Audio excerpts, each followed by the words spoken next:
Yep, it's live.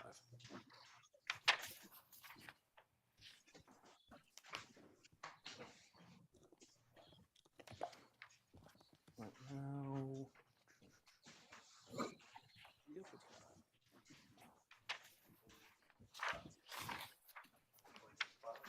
live. It'll record to the computer, yeah.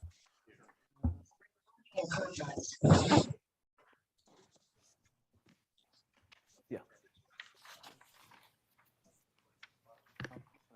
It'll record to, So let's want to do a sound. yeah. Start. And I guess we can Yeah. introductions. Okay, can you leave that screen up and then I'll go through? Okay. Ooh. Welcome everybody, and thanks for being patient. Which came on my Here I am. Okay, great. Thank you for joining. Right now we're gonna do a sound check. So if you guys all would, and video check. So all turn on your videos, please. Thanks for being patient. Which came on my Here I am.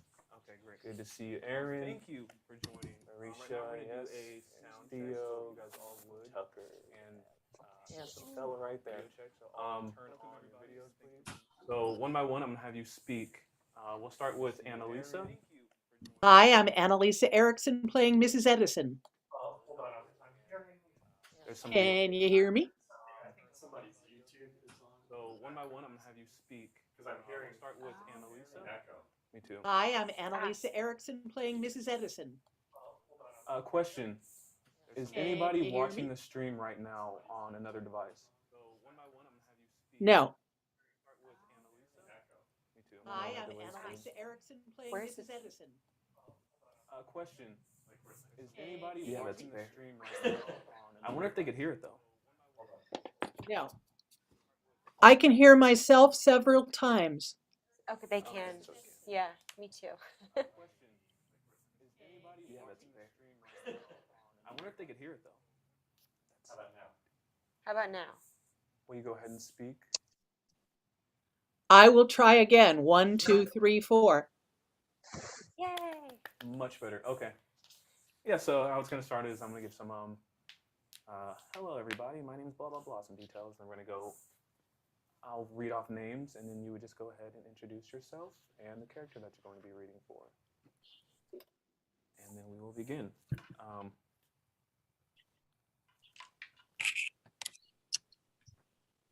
Wow, I've been like figuring it out, but I'm ready to have some fun. I hope you guys are too. You guys are here. I keep wanting to over here. So let's test audio again. Holly. Hi, my name is Holly Turkin-Lineberry, and I'm playing Karen. Good? You good? Good. I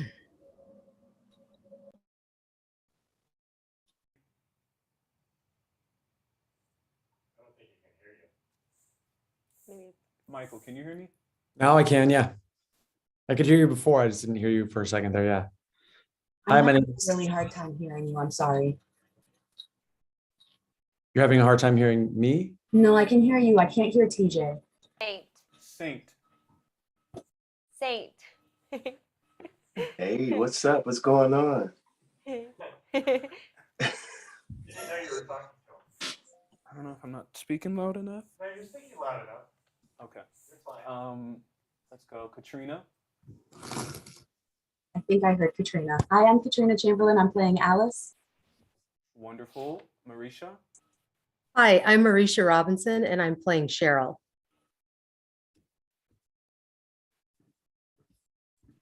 Stephanie. Hi, my name is Stephanie Antoinette, and I'm playing Deborah. Hear that okay? Yeah, we could hear them. Damon.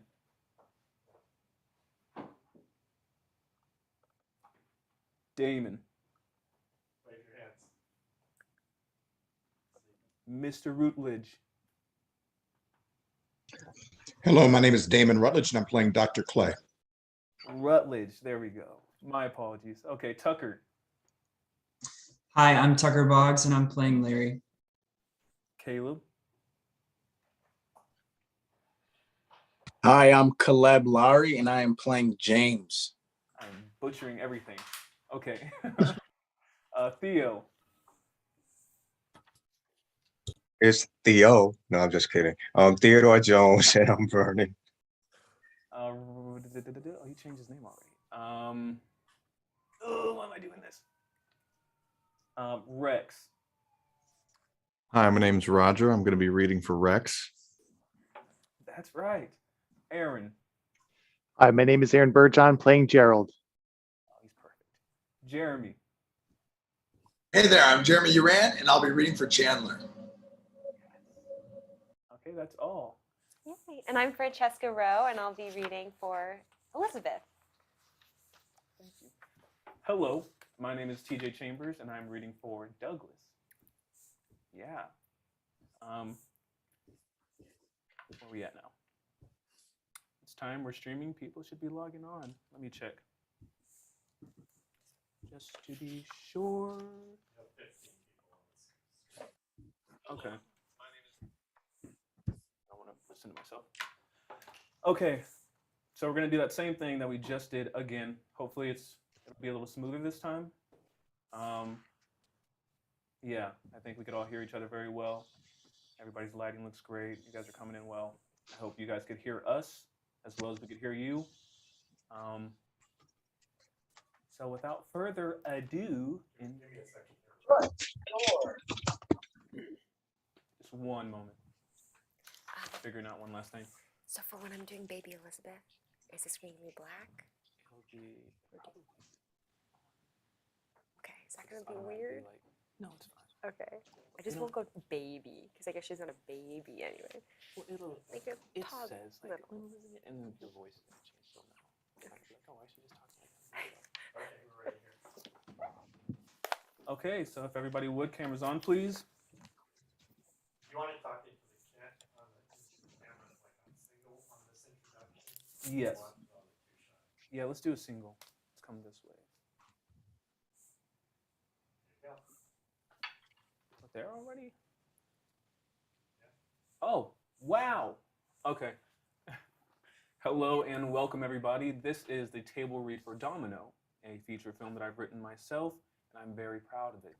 Fortunately, I was able to bring on a whole bunch of talents to bring this thing to life.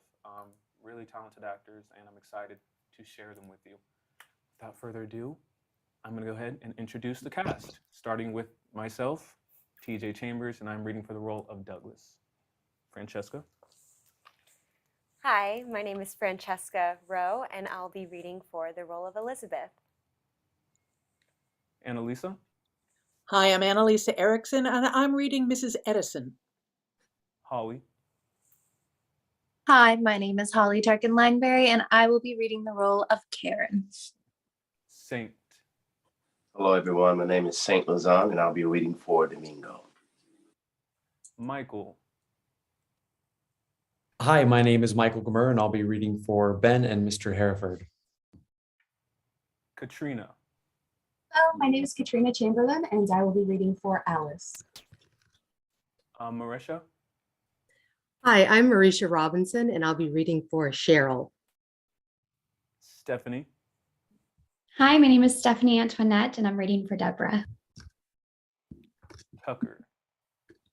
Hi, I'm Tucker Boggs, and I'm reading for Larry. Caleb. Hi, I'm Caleb Lowry, and I'm reading for James.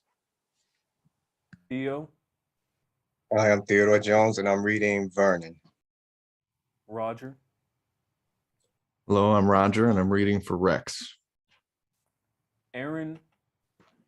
Hi, I'm Aaron Burjohn, and I'm reading for Gerald. Jeremy. Hey there, I'm Jeremy Uran, and I'm reading for the part of Chandler. Wonderful. And Damon. Hello, my name is Damon Rutledge, and I'll be reading Dr. Clay. Wonderful. Oh, goodness. So looking right now, I'm telling we have one person that's not here, and that is the Chandler and German voices. Last second change. Yep, great. Let's do this. Roger, if you wouldn't mind reading for the character Chandler, I would appreciate that.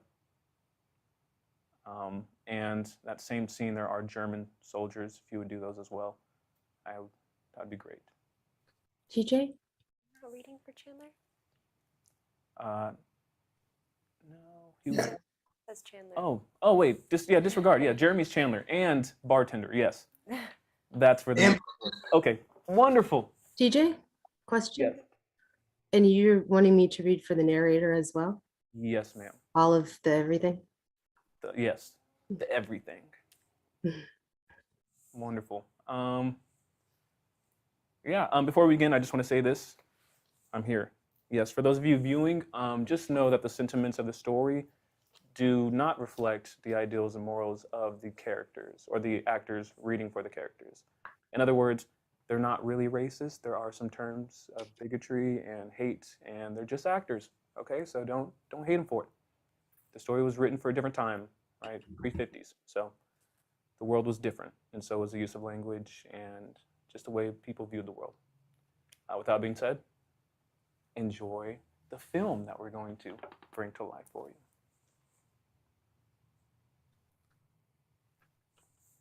And Exterior, Greenville alleyway, afternoon. Long away by Yehezkel Raz. It's the early spring of 1954. The world seems as though it lacks color. Soft golden rays cut through the clouds above the city of Greenville, Mississippi. A sunbeam spotlights Douglas Brown, male, black 20s, as he stands between two burnt clay brick walls, looking up into the sky. James Brown, male, black 16, and not the one you're thinking about, stands behind to his left, trying to free a loose brick from the wall using a pencil. The pencil breaks, so he turns to a weathered wooden bench on his right-hand side and picks up another.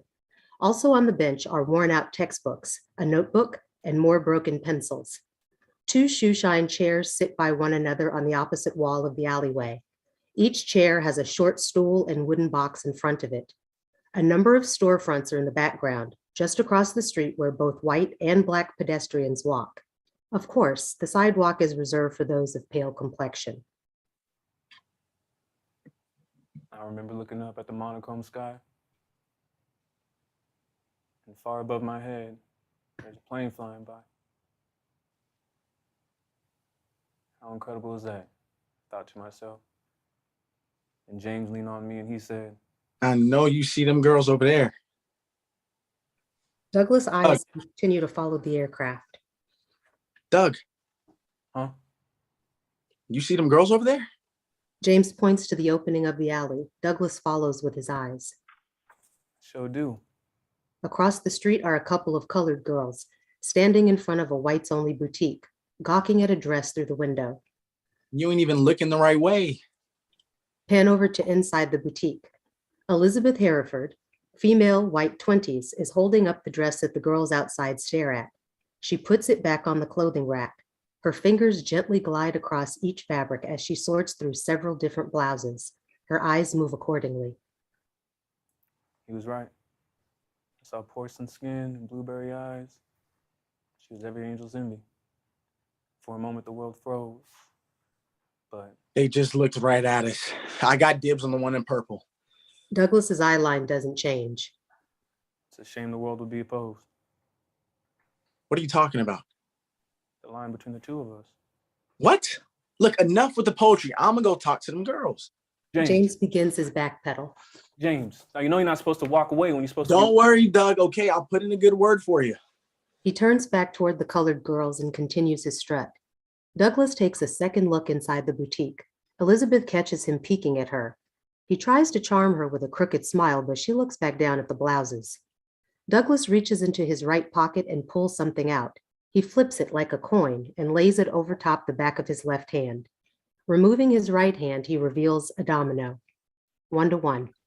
He puts it back in his pocket and turns toward the bench behind him. Elizabeth looks at Douglas once more from a distance.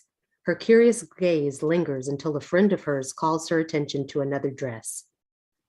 Exterior Greenville alleyway, moments later. Douglas sits on the bench as he flips the page of The Concept of Mind, an old book of philosophy. Good afternoon, Douglas. Dr. Clay, male, black 40s, walks into the alleyway. He's fitted in a nice suit and carries a briefcase. Douglas marks his book with $1 and sets it down beside him. He stands up. Good afternoon, Dr. Clay. Just you today? Well, the old man went to get us something to drink. James is over there talking to them girls, so that just leaves me. I was hoping the old man could get me right. He'll be back soon. And won't you have a seat in my chair? Dr. Clay gives him a peculiar look. And I'll just get you ready for him. Well, all right. Dr. Clay sets his briefcase down and has a seat. Douglas takes a seat on the short stool in front of Dr. Clay and cuffs both of his pant legs. So how long you say he's been shining your shoes? 17 years. 17 years. And I haven't sat in anybody else's chair since. Douglas opens the wooden box beside him. He must have been something serious, huh? He pulls out a horse brush and begins knocking the dust off Dr. Clay's shoes. They used to say, Vernon Brown, best shoe shine in town. I don't know about all that. I'm serious. He made a name for himself. How else do you think he's working here? We can't just run a business anywhere. Douglas momentarily stopped shining Dr. Clay's shoes. Nah. Vernon Brown, best shoe shine in town. Exterior Greenville alleyway, moments later. Douglas is finishing up Dr. Clay's shoes when Vernon Brown, male, black 40s, comes around the corner into the alleyway. He's carrying a paper bag. Well, I'll be damned. Dr. Clay, that you? Dr. Clay looks up at Vernon. Guilty as charged. What are you doing sitting in Douglas's chair? The boy said he was going to get me ready for you. He done shined both your damn shoes. Dr. Clay checks out his newly shined shoes. They looking mighty fine, aren't they? 17 years and you're just going to throw it all away? Oh, come on now. Don't be like that. No. From now on, Douglas is going to shine your shoes. Really? I only shine the shoes because you were away doing what Look, I don't want to hear nothing you got to say. You're his new shiner, and that ain't got nothing to do with me. Dr. Clay stands up. Why you got a fuss? Good day, Henry. Vernon! I said, good day. Dr. Clay reaches into his back pocket and hands $1 to Douglas. I ain't complaining. Douglas and Dr. Clay laugh as he picks up his briefcase. Thank you for your business, Dr. Clay. Dr. Clay waves as he disappears around the corner. Douglas turns to Vernon, salty. Where James at? Right over there. James is still talking to the girl. Why don't you go over there and get him? Yes, sir. Vernon sets the paper bag on the bench and sits in his shoeshine chair. Shortly after, Douglas and James cross back into the alley. What did I tell you about leaving when you're supposed to be working? There wasn't nobody over here. Look, that doesn't matter. You can't just leave because you see a pretty girl. But there were two, Pops. Two. Oh, fool. Can I get that Coke now? Yeah, go ahead and grab you one. James is wide-eyed. Get you one too. Thank you, Pops.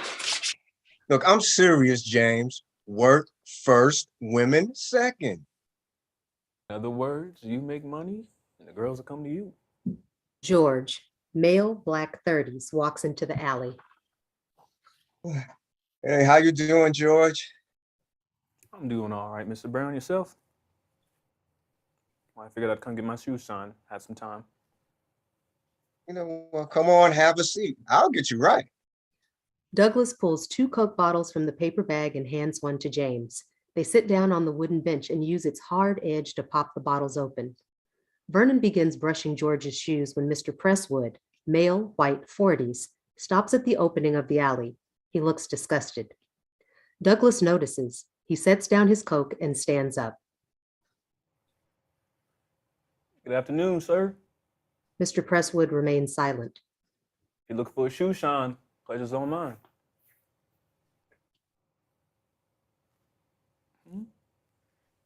Oh, there's someone reading. We'll start at the beginning of that again. Jeremy, would you read for Mr. Presswood, please? Yes, I will. Okay, thank you. Which part are we starting from? I'll start at good afternoon, sir. Okay. Good afternoon, sir. Mr. Presswood remains silent.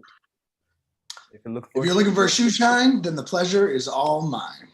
Oh, sorry. My apologies. We'll start again. Good afternoon, sir. Mr. Presswood remains silent. If you look for a shoe shine, pleasure's all mine. That won't be necessary. Vernon turns his head toward the conversation. It is if you want them dusty shoes to look as nice as that pristine suit. I said that won't be necessary, boy. Oh, how about Vernon stops brushing George's shoes. How about I make you a deal? I'll shine both them shoes for the price of one. You hard on hearing?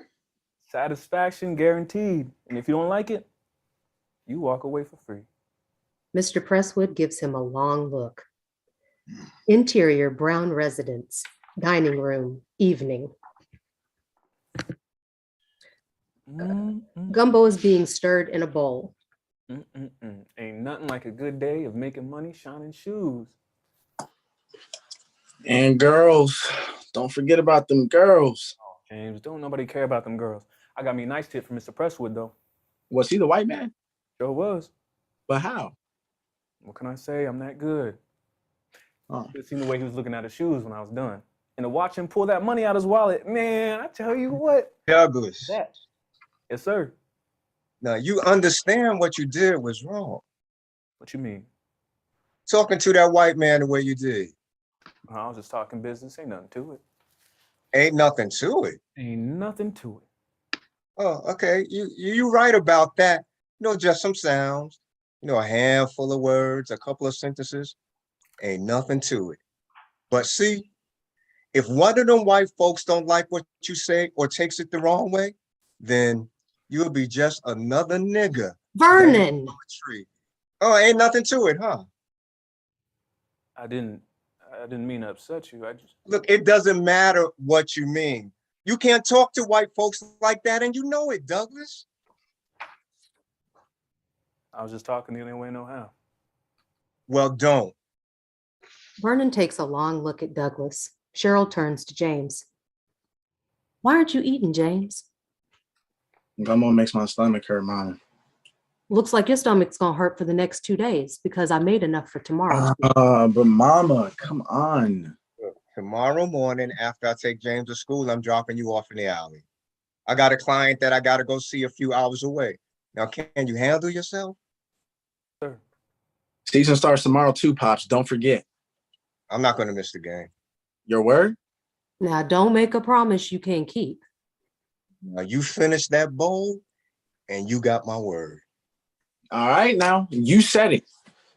James begins eating his gumbo. Exterior, Greenville alleyway, morning. Douglas stands in the alleyway as Vernon drives away in his beat-up truck. After setting up, he sits on the bench and opens his book.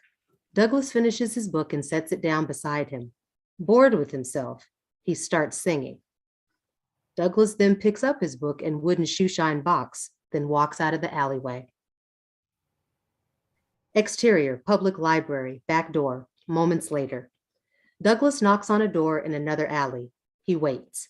Mrs. Edison, female, white, 50s, opens up the door. A smile grows on her face. Oh, Douglas, how are you? I'm doing well, Mrs. Edison. And yourself? I couldn't be better. You finished that book already. Douglas hands her the book. Yes, ma'am. And I have to say, that there is one of the best books I've read yet. I haven't gotten around to reading it. Now, how are we supposed to have our discussion if you haven't read it yet? I know. Tell you what, next time you visit, I will have read it all and we can talk about it then. Promise? I promise. In the meantime, let me grab you another. Have you anything in mind? Um, I was thinking a novel this time around. A novel. Hmm. Mrs. Edison opens the book cover as she thinks. There's $1 inside. She picks up the dollar. Douglas, what is this? Uh, I must have forgotten I was in there. I was using it as a placemark. Here. Mrs. Edison hands Douglas the dollar and closes the book. Mrs. Edison, why don't you let me pay for my books like everybody else? Well, nobody else takes the time to have book reviews with me. I mean, the ones that you forget. Oh, yes, the ones that I forget about. Wait here. I think I have just the book for you. Mrs. Edison closes the back door. Exterior, Greenville alleyway, moments later.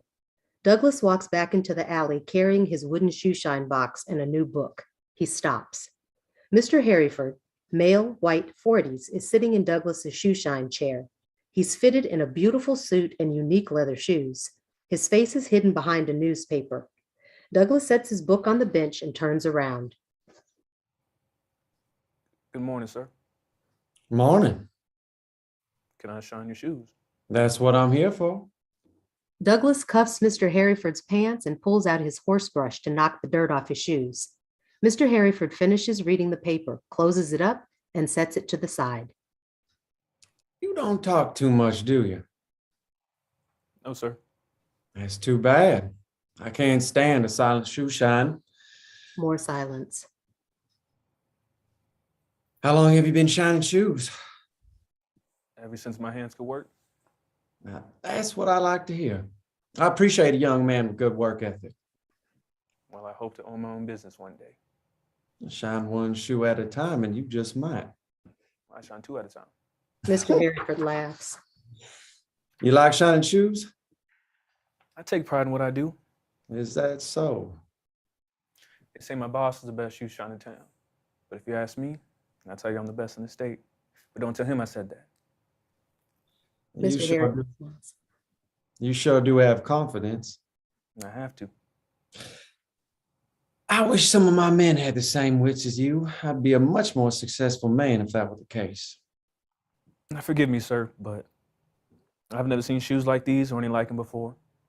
And I've seen enough shoes to know that these don't belong to an unsuccessful man. Oh, don't get me wrong. They don't call me Mr. Rich for nothing. Your name is Rich, sir. Oh, most people call me Mr. Harryford. It's good to meet you, Mr. Hereford. My name's Douglas Brown. Douglas stands up, holding out his hand.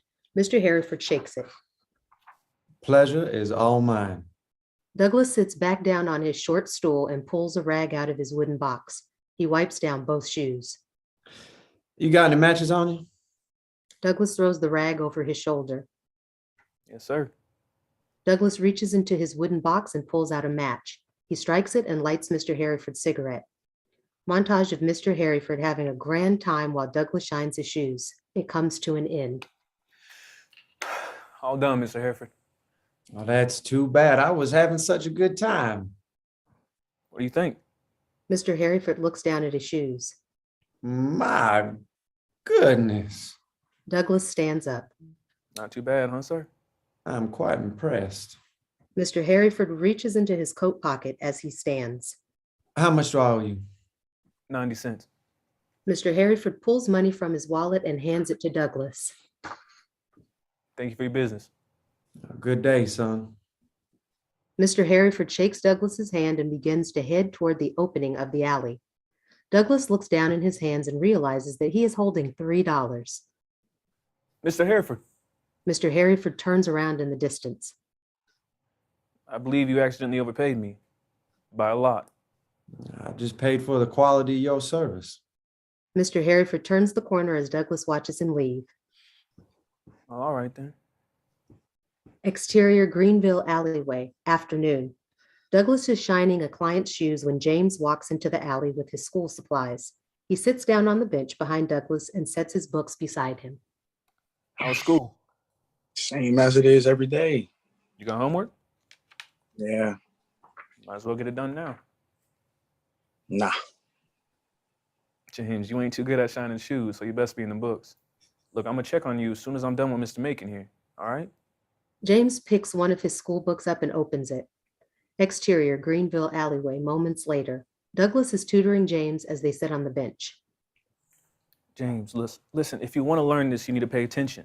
Doug, James looks toward the opening of the alleyway. Doug, look. That's exactly what I mean. So you're not paying attention. If you want to learn, you need to focus. Doug. What? Douglas looks toward the opening of the alley. Elizabeth, Karen, female white 20s, and Deborah, female white 20s, stand just outside the alley. Deborah mouths something to Elizabeth as she smiles. Karen crosses her arms. Elizabeth turns around and begins walking into the alley. Douglas stands up. What are you doing? He begins walking toward Elizabeth. Look, remember Pop said not Never to mind talk. what he said. Good afternoon, miss. Good afternoon. I'm afraid we don't shine suede. Well, I'm not looking to have my shoes shined. Then how can I help you? Did you shine my daddy's shoes? Has your daddy got a name? Of course he does. It's Hereford. You're Mr. Hereford's daughter, You must be the right shoe shiner. Douglas Brown. Douglas holds out his hand. Hey, boy.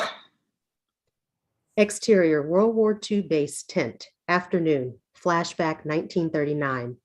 Domingo Brown, male, black 30s, is sitting alone on one side of the tent, reading a letter while Ben Schaefer, male, white 30s, Chandler, male, white 30s, and other white soldiers are playing cards in the center of the tent.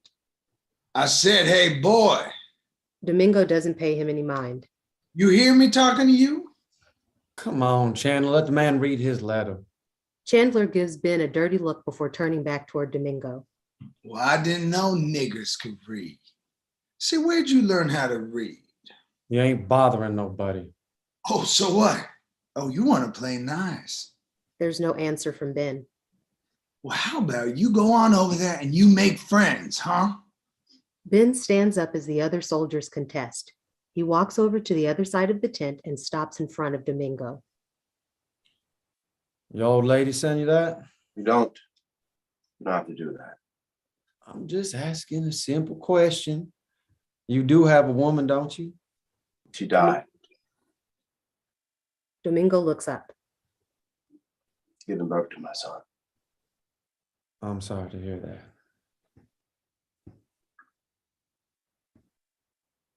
The letter is from my younger brother. And a domino? A domino sits on his lap.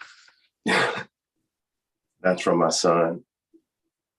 He asked me to bring it back to him. Mm-hmm. I got a little girl myself back in Georgia with my wife. It's not easy being away from home. And where is that for you? What? Home. Mississippi. Well, look at that. We're almost neighbors. Domingo nods his head yes. My name is Ben. Ben Schaefer. Ben holds out his hand for Domingo to shake. Exterior Greenville alleyway, afternoon, continuous. Douglas holds out his hand for Elizabeth to shake. She doesn't. The other two girls stand at the end of the alley. Karen is facing the opposite direction. Deborah is trying to eavesdrop.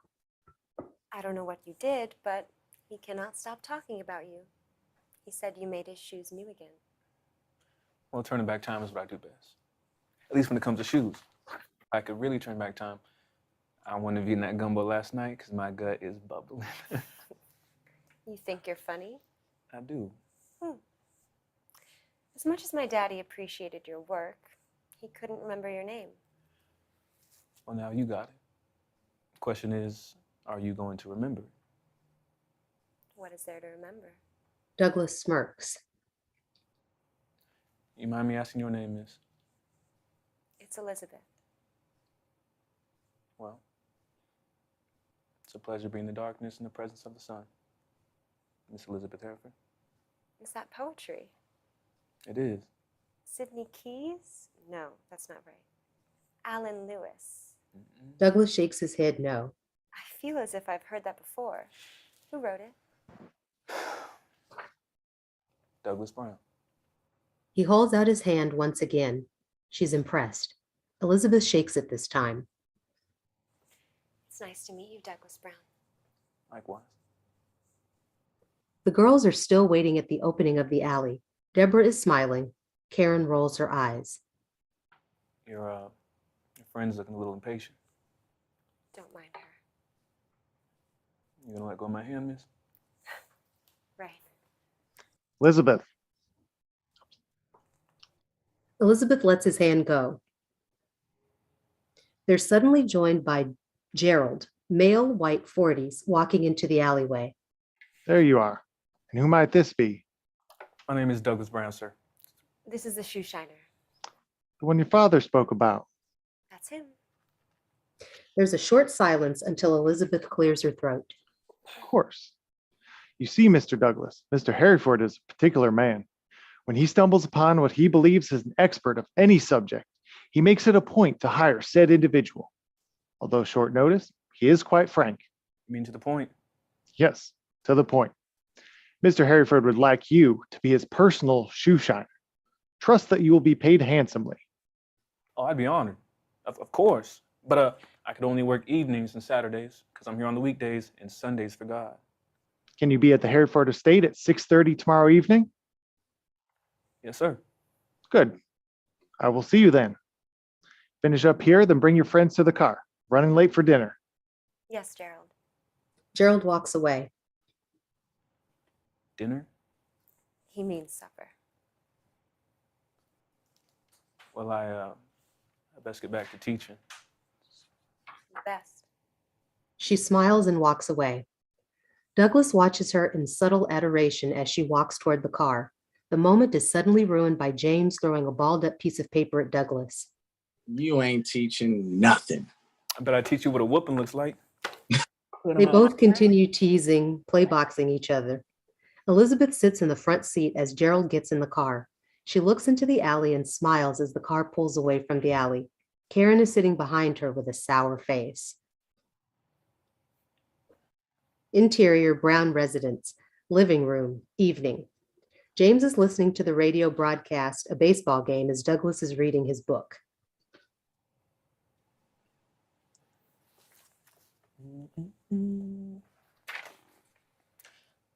Joe Black coming to the mound. You know, just 2 years ago, he had what some would call a historical rookie season. What do we expect here, Red? Oh, nothing but greatness, Vin. Nothing but greatness. Yes, sir. Nothing but greatness. Douglas doesn't agree, but continues reading. This, his first pitch of the season. Douglas and James lean forward, waiting to hear the action. There's a long silence. Oh, and that one is in the dirt. What an ugly pitch there. Dang. I told you, he ain't no Johnny Antonelli. Man, forget about Johnny. James turns back to the radio. It's the nerves, Vin. He's just warming up.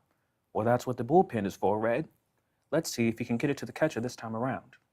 Vernon walks in through the front door. Did I miss the game? Not yet. Top of 7th. I told you I'd make it.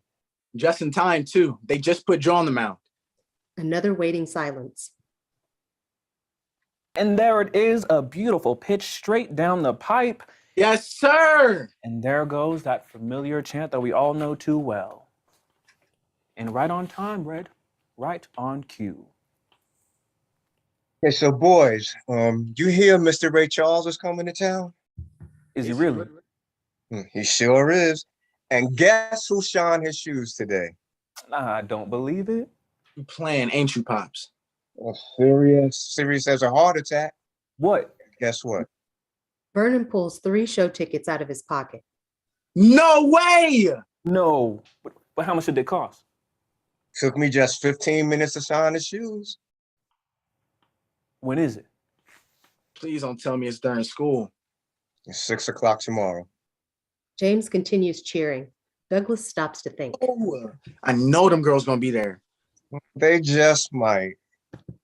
Wait. There's only 3 tickets. Ain't Mama going? She ain't gotta go, and she ain't gotta know. Vernon and James laugh. Or she could have my ticket. What do you mean, Douglas? You don't want to go? Can't. And why not? I have a job at Mr. Hereford's.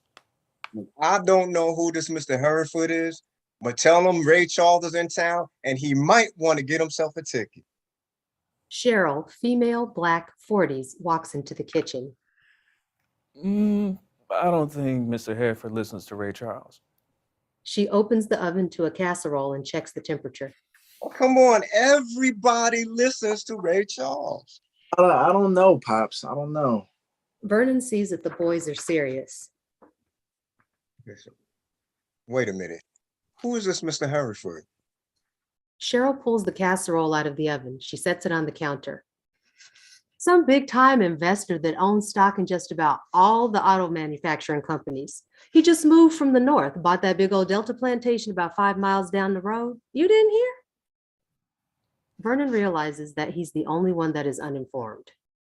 Look, I don't care if he's from the north or right here in Greenville. In Greenville, everybody listens to Ray Charles. What's all this fuss about Ray Charles and Mr. Hereford anyhow? Vernon stands up and makes his way to the kitchen. Well, Sugar Bottom, I got us tickets to see Mr. Ray Charles tomorrow night. Why are there only 3 seats? Well, I knew Douglas couldn't make it, so I just got 3. Mm-hmm. So what do you say? I say, you let me know when you buy me a ticket for Dinah Washington. She pulls plates from the cabinet sets, puts them on the counter. Boys, come set the table. Yes, ma'am. Yes, Mama. They get up and head toward the kitchen. Exterior, Hereford residence, porch evening. Gerald opens the front door to Douglas, who is a bit sweaty from the 5-mile walk. Good evening, Douglas. Can I offer you a glass of water? Yes, sir. Please. Douglas steps into the house as Gerald closes the door. Interior, Hereford residence, kitchen, moments later. Douglas is gulping a glass of water. I was looking forward to seeing Mr. Hereford. You won't be seeing him this evening. He travels quite a bit. You didn't happen to walk here, did you? Yes, sir, I sure did. I walked, then ran. I didn't want to be late. I see. Perhaps I could arrange transportation for you. Of course, I'd have to ask permission first. I appreciate that, but I really wouldn't want to trouble nobody. Wouldn't be. Let me show you where Mr. Hereford's study, where he keeps his shoe collection. Why is it that Mr. Hereford keeps his shoes in the study? There are too many to keep in the closet. That many? That many. Gerald walks into the next room and Douglas follows.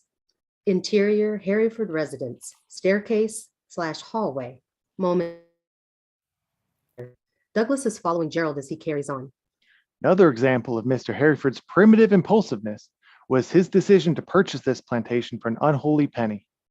Douglas sees Elizabeth brushing her hair in her bedroom. He stops. Mr. Hereford didn't strike me as a man that appreciated such an aesthetic, but evidently I was wrong. See, I'm from New Jersey, where I came into the company of Mr. Hereford. Naturally, I assumed that he was also from the north. I later found out that Georgia was his home previous to my meeting him, but I will say, I've come to like Southern charm myself.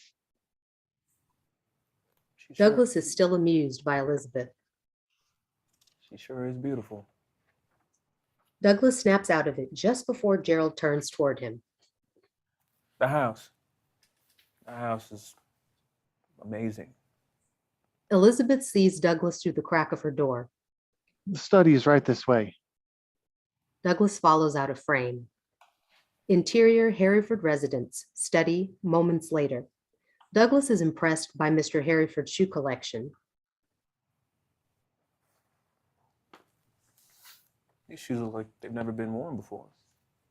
Douglas looks at Gerald, who doesn't respond immediately. Doesn't mean you do any less of a job. Of course not, sir. His attention stops at a few pairs of boots.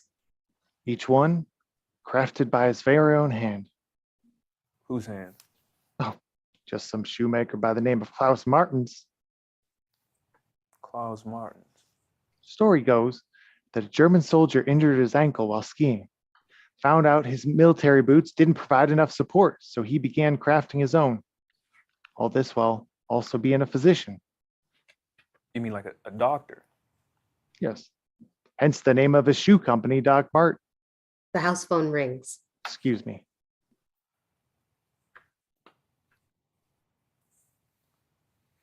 Do feel free to begin your work. Gerald leaves the room. Interior Hereford residence, study moments later. Douglas is shining a pair of shoes when he hears the door creak. Sir? I've never been called sir before. Elizabeth stands just inside the door. Douglas stands up. Forgive me, miss. How do you do it? What's that you ask? She gestures to the shoes. Shoe after shoe, day after day. Don't you get tired of it? Sometimes. But I know that one day it'll all pay off. Elizabeth inspects a shoe that Douglas has just shined. What do you think? I think you're a dreamer. And they often come true. Is that so? Would you believe me if I told you we're living in one right now? That can't be true. Well, the interesting thing about the truth is it doesn't have to be believable. And how do you know that? Concept of mine. It's an old book of philosophy. Philosophy? Where do you study? Nowhere, really. I can't afford to go to university. One day you will. What makes you so sure? You may not believe it, but it's the truth. Douglas is charmed. Were you watching me through the crack of my door? No, I was not watching you through the crack of your door. I could have sworn. Perhaps it was you who was watching me. She blushes. I better get to bed. I have class in the morning. Good night, miss. Good night. Elizabeth moves toward the door. She turns back around. Douglas? Yes? I don't mind. Elizabeth smiles at Douglas and exits the room. Exterior Hereford residence, driveway, night. Gerald opens up the trunk of his car and Douglas sets his shoeshine box inside. Gerald closes the trunk and opens the back passenger door for Douglas. Gerald sits in the driver's seat and adjusts his rearview mirror to see Douglas. Mr. Hereford insists that you lay down. It's for your own protection. Douglas lays down in the rear seat and Gerald starts the car and drives away. Exterior World War II trench, night. Flashback 1939. Ben is sitting against the trench wall as he strikes a match and lights a cigarette. After taking a long drag from his cigarette, he puts the matches in his pocket. From the same pocket, he pulls out a shoestring necklace. Hey, Dom. Dom. Domingo is laid back against the trench wall, resting his eyes. What do you want? I got you something. From where? One of them little gift shops? Actually, I made it. Domingo opens his eyes. I know it's stupid, but I figured since you always carried around that domino. Ben shows Domingo the shoestring necklace. It has a small pouch attached to it. It's a necklace. Has a little pocket on it. Domingo is speechless. So you either wear it around your neck or keep it in your pocket. Either way, your black ass gonna carry that domino. Domingo and Ben laugh. Hey, Schaefer, Chandler is sitting further down in the trench. when you're done playing with your monkey, get back on guard. Mind your own, Chandler. Prick. Domingo Give it here. Domingo holds out his hand. Ben hands him the necklace. Domingo pulls the domino out of his pocket, 1 to 1. He puts it in the pouch and puts the necklace on as he leans back against the trench wall. Thanks, man. He closes his eyes. One more thing. When this is all over, I want you to meet my family. His eyes open back up. In Georgia? I don't know about that. I got to get back to Greenville. Just for a couple days, and after I'll drive you down to Mississippi myself. It would mean the world to my family and to me. Domingo lets his eyes shut again. What do you say? I'll sleep on it. All right, Don. All right. Exterior, Greenville alleyway, afternoon. The clouds are clearing the bright blue sky. Vernon is shining a man's shoes. James is pacing as he reads a book. Douglas lays on the bench. I was having trouble opening up my eyes. He tries to block the sun with his hand. All the gray in the world was gone. Birds fly over the alley. How can Mother Nature be so winsome, I wonder? And the boss stood over me and he said, You better wake up. Vernon is standing over Douglas. I'm awake. You sure don't look like it. Douglas sits up on the bench. I am. I'll just rest my eyes for a little bit. He's dreaming about love. What are you talking about, James? You see this book he's reading? James holds the book out for Vernon to see. It's The Great Gatsby by F. Scott Fitzgerald. He's just talking crazy. Douglas takes the book from James. James walks across the alley. I ain't talking crazy, Pops. I'm serious. Yes, he is. Douglas sets the book down beside him. Okay, so you want to tell him or should I? Vernon turns around toward James, who is now sitting in the shoeshine chair. Tell me what? Vernon looks back to Douglas. Nothing. Doug's in love with a white girl. Vernon turns around to James. Who? What white girl? Mr. Harryford's daughter. I'm not, James. Quit talking to talk. I ain't talking to talk. You should have seen him, the way he was looking at her all lovey-dovey and stuff. He's lying. Then swear on it. Nothing from Douglas. Well, he better be lying because she's not for you to be messing around with. I know. Well, Douglas, I'm serious. Douglas looks up. No.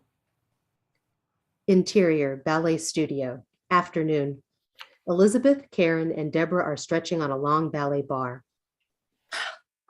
Can't believe you, Elizabeth. You're telling me that your daddy hired some Negro shoe shiner? No, I don't like that word. Oh, fine, then that shoe shining colored boy. I think he seems real sweet. Well, that's not the point. Then what is? You think he's some sort of criminal. Well, Whether you like it or not, my daddy is free to hire whoever he pleases. I just don't think, it paints a good picture. In the case that somebody finds out. Nobody will. As long as you keep quiet. Karen gives Deborah a dirty look. You did say you wouldn't speak on the matter. Well, that was before you told me the tea, and this is after. Karen. I'm just saying it's going to be hard not to. You did promise her you'd keep it a secret. A promise is a promise. Yeah, well, some secrets just can't be kept. And what secrets might those be? Larry, male, white, 20s, stands to the side of the girls.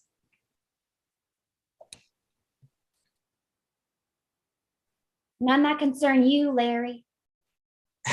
Well, I have something that may concern you. And what is that? I'm having a small gathering at my place tonight at 7. I'd like to extend an invitation to the 3 of you. He looks at Elizabeth. Will Rex be there? Of course. Then we'll go. I'm leaving town for the weekend. I can't go. Well, why not? I have a thing tonight. At what time? 7. Karen gives her a peculiar look. Well, Rex and I are going to see a film beforehand. Oh, really? Which one? A Star is Born. The new musical? I thought that was a chick flick. Well, Rex picked it out. Oh, that's just dandy. What time does the picture begin? 5. Oh, see, that's plenty of time for you to go back home in time for your thing. But I really don't think it is enough time. Well, you just, pick us up at 4:30 my place.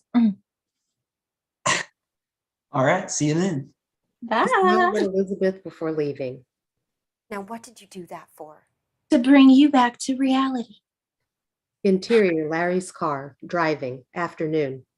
Elizabeth, Karen, Larry, and Rex, male, white 20s, are in the car. Larry is driving and Rex is in the passenger seat. Karen sits behind Rex and Elizabeth is to her left.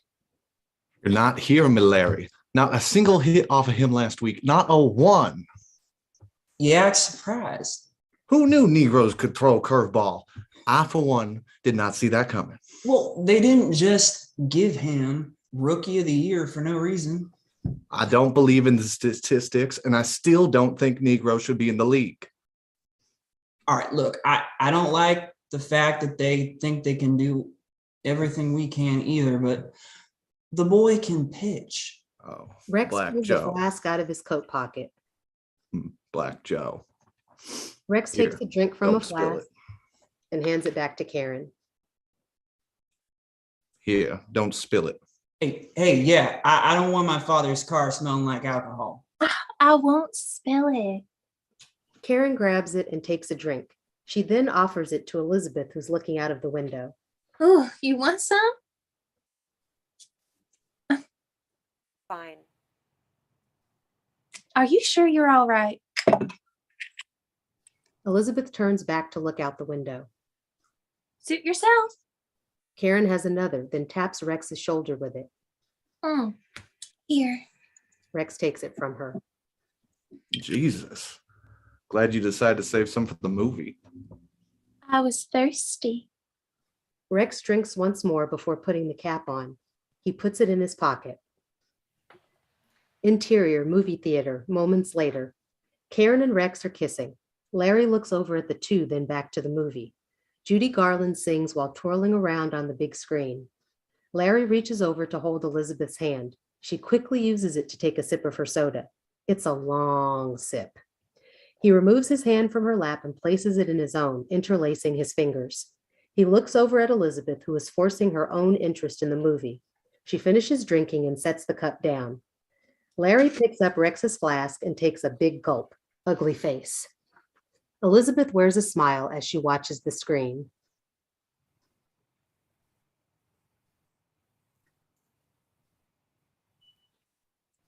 Okay. Douglas voiceover singing Unforgettable by Nat King Cole. Interior, Harryford residence, study, night. Douglas is singing as he shines a shoe in the study. He hears a car pull out front. He stops shining and turns toward the window. Exterior, Harryford residence, driveway, continuous. Larry is parked in front of the Harryford house. Elizabeth is sitting in the front passenger seat. She looks up at the study window. Nothing. This is you. She unfastens herself and reaches for the door. Elizabeth. Elizabeth turns back. I didn't mean to make you feel uncomfortable if I did. Didn't. She aims for the door again. Larry catches her arm. She looks down at his hand around her arm. It's just, I got a little excited, but the truth is, I want to get to know you. Well, sitting in the dark theater isn't the best way to get to know somebody. Well, how about I make it up to you? Larry. Take you out? Just the two of us. Look, a burger and some fries, maybe a milkshake. I'm fairly busy these days. You couldn't spare me an hour? She looks up at the study window and sees Douglas. They exchange smiles. Oh, come on, Elizabeth. Look at this man. Elizabeth turns toward Larry. Thank you for the movie, Larry. She gets out of the car and looks through the back window, where Karen is sitting with Rex. Will you be okay? Oh, I'm dandy. I'm just worried about you. Don't worry about me. Enjoy the party. Oh, I will. Elizabeth turns around and hastily walks toward the house. Good night, Elizabeth. She goes inside without looking back. Larry leans into the passenger seat to look up at the study window. Nothing there. What's the matter with that girl? Oh, I can't tell you. It's a secret. Rex begins kissing Karen as Larry puts the car in gear and drives away. Interior, Harryford residence, study, continuous. Elizabeth cracks the study door open and sticks her head in. Good afternoon, Miss Beth. How are you doing? I'm doing well, thank you. She steps inside. Would you happen to know where Gerald is? Oh, he said he was off to a concert. Hmm. But, You know, I find you to be very interesting. why is that? It's the way you speak. What about it? It seems as though everything you say is written in a book. Well, that's because just about anything ever said has been written in a book. I suppose you're right. Where are you from? Right here in Greenville. Have you ever left? Never. Correct me if I'm wrong, but you are from the north, right? Not originally, but yes. So why is it that you and your family moved down here? My father always wanted to own an estate somewhere in the country. He wanted to get away from all the noise of the city.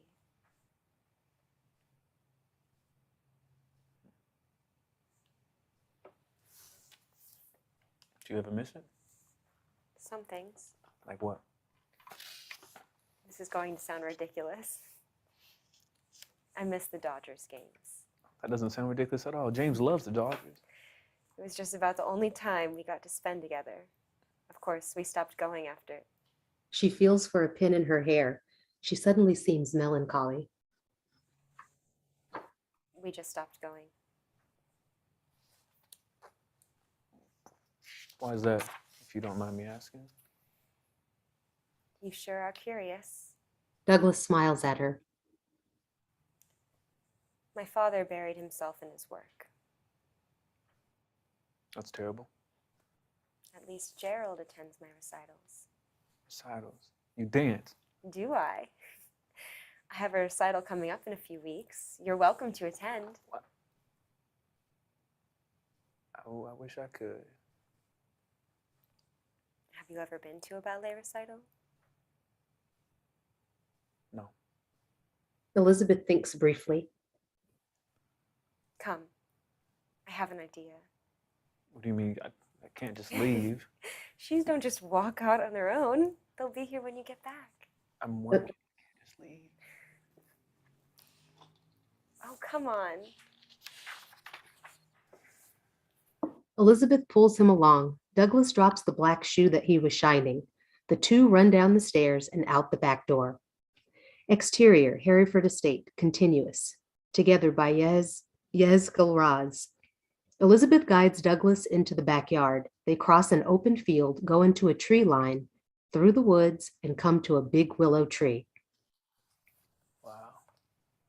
That's what I thought when I first found it. Here, sit. Douglas sits down on a log. Help me with my shoes. Douglas unfastens her shoes and she slips her feet out. Elizabeth backs away into the open space underneath the willow tree. She assumes a dancing position. Elizabeth closes her eyes and takes a breath. Douglas is completely silent. His eyes become soft as Elizabeth begins to dance. Lost in a trance, the more she twirls, the deeper Douglas sinks. Elizabeth continues moving so gracefully, like a subtle breeze brushing shoulders with the leaves. It's beautiful. She slowly comes to a halt. Her chest rises and falls as the moonlight flirts with her pearl necklace. Elizabeth's eyes rest on Douglas. Douglas seemingly floats, stopping just before Elizabeth. They both look into each other's eyes, then down at each other's lips. Douglas glides his colored thumb across Elizabeth's porcelain cheekbone. She subtly nods her head, and the two taste each other's lips for the very first time. They slowly pull back, unsure of what the other thinks. Maybe we should, Go back inside. Elizabeth doesn't want to, but she nods her head yes. Interior, Harryford residence, foyer, night. Gerald walks in through the front door. Nothing out of the ordinary. He walks upstairs toward the study. Interior, Harryford residence, study, continuous. He slowly opens the door to find Douglas shining a red shoe. Douglas turns toward him. Welcome back, sir. Gerald looks at the ground next to him. The black shoe that he was shining before remains there. I believe you dropped something. Douglas picks up the black shoe. Oh, sometimes I get so lost, so concentrated that I don't pay attention to what's going on around me. Gerald makes a peculiar face as he moves closer. What's that on your face? Is that wax? Oh, how embarrassing. He wipes the lipstick from his face. Every now and then I gotta appreciate my own work. You see? He kisses the shoe in his hand. It leaves black wax residue on his lips. Pack up and meet me at the car and say 5 minutes? Yes, sir. Gerald leaves the study door wide open as he walks down the hall and down the stairs. Douglas is relieved. Elizabeth cracks her bedroom door enough to see Douglas as he packs his things. He looks up and smiles at her. Elizabeth does the same and carefully closes the door. Interior, vinyl store, day. Blue Waltz by Yoav Ian. Montage begins. Douglas walks into a vinyl store alone. The store clerk looks up and back down. Not much of a greeting. The days started flying by after that night. Something about doing wrong just felt so right. Douglas shuffles through vinyls and finds a cover with Nat King Cole. All the folks in the world, and I was lucky enough to find the one and only girl that's ever fed my soul. Elizabeth walks into the vinyl store. The clerk looks up and smiles. Of course, what we had was dangerous, but it was worth the risk. Elizabeth searches through some vinyls on the opposite side of the shop. Yeah, we kept ourselves a secret, but the more comfortable we felt, the harder it became to keep it. They slowly navigate toward the far end of the store where they meet face to face. They give each other marshmallow eyes as if they dare lean in, but the two lovebirds pass by one another. The clerk looks up. Exterior, Harryford Estate, morning. Montage continues. Elizabeth and Douglas approach the big willow. Underneath that willow, we shared something that nobody else would see. She could be herself, and I could be me. Douglas and Elizabeth laugh together on either side of the tree, peeking around to see the other, then chasing one another. We laughed together, danced together. I wasn't too good at that, but we'd sing. Elizabeth teaches Douglas how to dance. It was Elizabeth and myself, nothing in between. Elizabeth lies down in the grass looking up. Douglas does the same. We were one, it felt like. For the very first time, I believed in the stars and the stripes. Elizabeth reaches to hold Douglas's hand. We were free. Free from the black and free from the white. Douglas looks at her and she looks at him. End montage. Exterior, Harryford Estate, before sunset. Elizabeth is sitting up against the willow tree. Douglas's head is on Elizabeth's lap as he reads out loud. She plays with his hair as she looks off into the distance. And there she was, waiting. Douglas? Yeah, sugar? Why do you always carry that domino? She looks down at him. He matches her gaze. The one in your right pocket. Douglas lowers the book to his chest. Why do you ask? I'm just asking, is all. Douglas sits up. Well, it belonged to a man I never really got to know. He made me a promise, and he never did keep it. He pulls the domino out of his pocket, 1 to 1. What was his name? Domingo. Domingo. I mean, Sunday. Those who knew him would say that everywhere he went, he would bring the sun with him, no matter the day. He sounds like a good man. From what I remember, he was. You mind me asking what happened to him? He made me a promise, and he couldn't keep it. Exterior, World War II trench, night, flashback 1939. Ben is on guard. He moves his rifle from left to right, trying to control his breathing. German voices are conversing nearby as they march. Domingo places his hand on Ben's shoulder. Many are there? I don't know. Maybe 15 to 20. Domingo listens. It just sounds like they're just passing through. Ben shakes his head. Hopefully, yes. So we let them. Domingo moves further down the trench and kneels next to Chandler. Chandler. Chandler. Chandler opens his eyes. What the fuck do you? Domingo covers Chandler's mouth and gestures for him to listen. Chandler's eyes widen and Domingo removes his hand. Maybe 15 or 20. Let's start shooting. No, it sounds like they're just passing. Chandler moves towards the other side of the trench. Domingo follows. All three soldiers peep over the sandbags and sink back down. What do we do? We wait. For them to come kill us? You blacks are dumber than I thought. Chandler moves down the trench where he came from. Ben follows.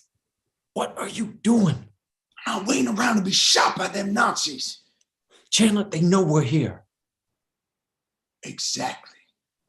Chandler picks up his rifle. He turns back toward Ben, who's standing in his way. Domingo could be right. Maybe they're just passing through. And how do you know that? Ben gives him an uncertain look. Right. A nigger that speaks German told you. Chandler tries to move past, but Ben stops him. We don't know how many there are or what they're carrying. Chandler stops. For all we know, they could be equipped with MG-34s and a goddamn flamethrower. You want to burn to death in this hole? All right. All right, we'll wait. But I swear to God, if he's wrong. Chandler gives Ben a cold stare and turns away. Ben moves down the trench next to Domingo, who's looking over the bunker. Ben sits down next to him, and Domingo does the same. There's a lot more than 20. Looks like an entire crew. Well, shit. Ben pulls out another cigarette and lights it. He offers one to Domingo. Domingo declines. You sure?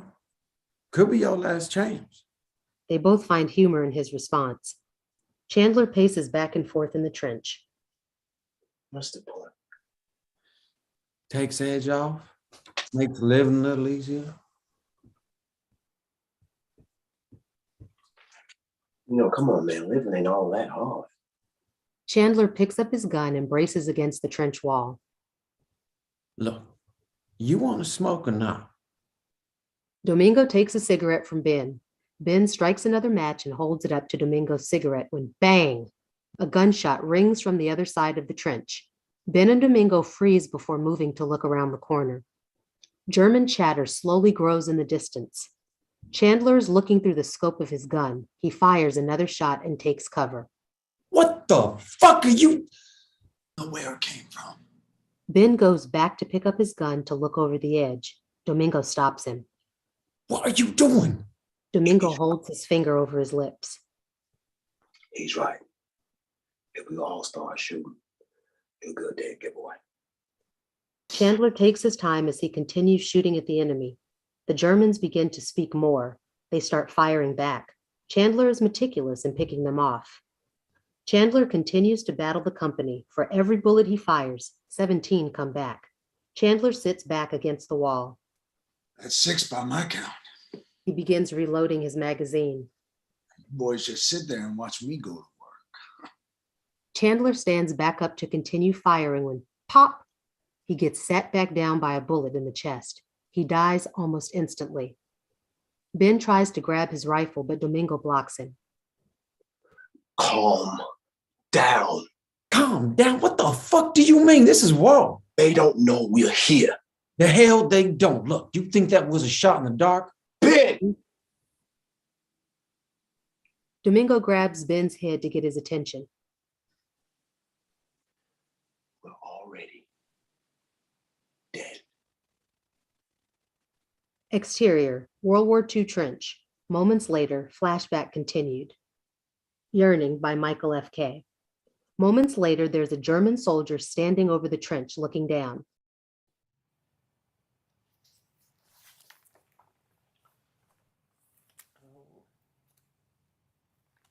Chase.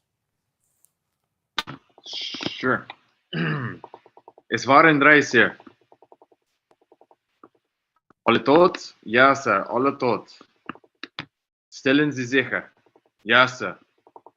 Danke für die Gefallen. Okay, pause. Translation. German soldier says, there were 3, sir. Commander says, all dead. German soldier says, yes, sir. They're all dead. German soldier makes certain of it. German soldier, yes, sir. Continue. The German soldier walks to the far end of the trench and jumps in. He kneels down in front of Chandler's cold body and lifts his head. He slowly pulls a knife out of his belt and plunges it into his lower abdomen. He looks into Chandler's eyes for a reaction. Nothing. He pulls the knife back out. The German soldier steps over Chandler and walks down the trench. He kneels in front of Ben, who's laying on his side. The German soldier begins studying Ben's face. The German soldier looks over at Domingo, who seems to be on his last few breaths. He passes Ben and stands over Domingo. Ich habe sie selbst getötet. Domingo nods off into death. The German soldier kneels in front of Domingo and lifts his head up to steady his eyes. Thank you for the favor. The German soldier lets go of Domingo's head and he falls over to his side, still. Pause. So Domingo just said, I killed them myself in German. Okay, continue. He was a soldier? He was my father. I'm sorry. There's a long, eerie silence as the German soldier walks back down the trench. The 3 American soldiers are lying lifeless. Exterior, Harryford Estate, continuous. Douglas looks down at the domino in his hand. You ever play heads or tails? What's that? It's a waging game. You gamble? Every day of my life. Rule is, I flip a coin, or in this case, a domino, and you say heads or tails as it flies. He shows her which side is which as he speaks. And then what? Well, then it's going to land on his face or his back. The domino can't land no other way but flat. You're right about that. But if it shows what you said, you win. What do I win? Whatever you want. Whatever I want. Whatever your heart desires. Okay. You ready? Elizabeth nods her head yes. Call it. Douglas flips the domino. Tails. Douglas catches the domino in his right hand and flips it onto the back of his left hand. He waits to reveal it. So you call tails. What's your wager? If it's tails, you promise to never give up on us. All right, sugar. And if it's heads, then you will love me until the day you perish. She smiles in agreement. Douglas removes his right hand from over his left. The domino isn't there. Wait a second. Douglas looks just past her head. What is that? What? She turns her head, assuming they're being watched. Douglas gently steers her chin back toward him. Now, I've heard of hiding cards, but I ain't never heard of hiding no domino. Douglas pulls the domino from behind her ear. Why do you have to be so silly all the time? Elizabeth playfully hits him. It's a curse. So, is it heads or tails? That don't matter. Then what was the point? Who wins? Douglas holds out his left hand. Elizabeth places her right hand on top of his. As long as we got each other, we both do. Douglas turns her hand over, then lays a domino in her palm. And you will always have me, Elizabeth. No matter what. He uses his right hand to close hers. Elizabeth looks up from her closed hand and kisses Douglas. They continue kissing as she crawls on top of him. She begins unbuttoning his shirt. Their breath becomes harmonious. Douglas kisses her collarbones as he wraps his hands around her waist, gently squeezing her. Elizabeth kisses his chest as she unbuckles his pants. Douglas runs his hands down her legs, slipping them back up underneath her skirt. Douglas reaches up and places his hands on her jawline. Elizabeth holds onto his wrists. He looks into her eyes. You sure? Elizabeth nods her head. Yes. Mm-hmm. They both lower a hand, still gazing into each other's eyes. Douglas slowly exhales as Elizabeth moans sharply. She collapses on top of him and holds on to him. They make music. Exterior, Greenville alleyway, morning. Vernon is sitting on the bench in the alleyway, reading the paper. Larry and Rex walk into the alleyway. Vernon stands up. Good morning, gentlemen. Good morning. You're Mr. Brown, right? Yes, sir. Word in town is that you're the best shoe shiner around. And me, I don't care too much for bigotry. Vernon smiles. Well, one of you gentlemen go ahead and have a seat. I'll get to the other one right after. Larry takes a seat in Vernon's chair. Rex sits across the alley on the bench. Hey, now, weren't there two of you? Normally there is. What's the other fellow's name? Douglas. Rex is listening in. Yeah, I heard he was real good. There's no doubt about that. Where's he at? Well, he's taking a day off. Now, how's he supposed to make money if he's taking the day off? Well, he's doing fine for himself. You know, he got a second job just outside of town. Oh, he's farming on Keller's lot. Vernon turns to Rex. No, he's working for Mr. Hereford. You know him? Can't say that I do. I've heard the name. Vernon turns back around. Well, Douglas got hired to sound his shoes. That sounds like a hell of a gig. It seems to be. How's it that he's able to manage two jobs? Well, he goes over there a few times out of the week when he's finished up here. They must got him working late. Well, until about 8 or 8:30. Now, tell me, you want that mirror shine? Mirror shine? Yeah, it's where you can see yourself in your own toe cap. You can do that? Yes, sir. Then please and thank you. Vernon opens up the box next to him as Rex looks over at the loose brick in the wall. He leans over and pushes it back in. Interior, public library, morning. Elizabeth and Deborah silently study. Elizabeth is glowing as a smile reaches from one ear to the other.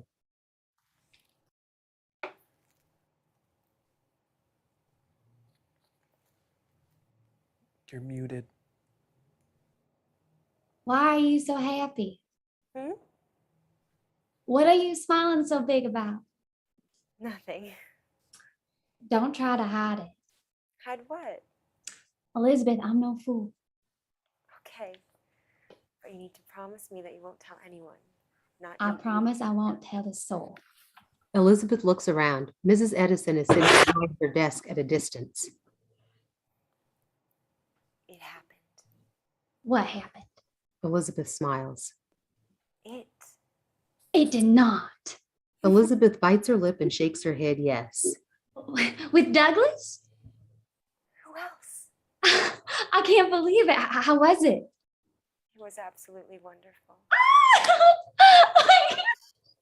Sorry. So Was it any different from, I'm not sure I do. I'm afraid I don't understand, Deborah. a white man? I wouldn't know. Oh. Where did you two? Underneath a willow tree.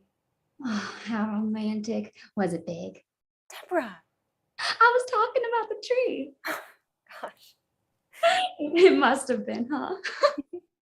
The two girls giggle when suddenly a cup of tea dropped on the table. I didn't mean to be late. Did I miss anything important? Did you? No, you didn't miss anything. Karen, Deborah. Nothing. Mm-hmm. Karen takes a seat. Exterior, Greenville alleyway, afternoon. Vernon is in his chair on one side of the alley, reading the paper. He looks up at Douglas. Douglas stands against the opposite brick wall, smiling as he reads his book. What are you smiling for? Just reading. Well, I've seen you enjoy a good book before, but never like that. Douglas looks ready to share the news, but reconsiders. It's better than good. James comes around the corner into the alley, carrying his school supplies. You'll never guess what happened at school today. What happened? You gotta guess. Pass the test? Oh, yeah, very funny, Doug. No, that ain't it. Then what is it? So remember that girl I was telling you about? The one from the concert? What about her? James looks at Douglas, who's reading. Douglas? Yeah, I remember. No. No what? Not that. Douglas looks at him as if to say what? Move. What for? I need to check something. Douglas moves out of the way and onto the bench. James walks over to where Douglas was and studies the wall, feeling for the loose brick. He finds it. It's back in uniformity. What the hell, Doug? What? You know what? What do I know? You know good and well I was trying to free that loose brick. Yeah, I know that. So why'd you have to go and push it in, huh? I didn't push nothing in. What are you talking about? The hell you was just leaning on it. Look, I didn't feel no brick in my back, so it wasn't me, okay? Why you gotta mess with me, huh? I'm not messing with you, James. Then who pushed it in? It could have been anybody. Yeah, it could have been anybody. Look, James, if I push it in, then I'm sorry. Sorry don't change the fact that I'm back where I started. What's the matter with you, James? Nothing, Pops. Why do you care so much about a brick anyhow? Not about the brick.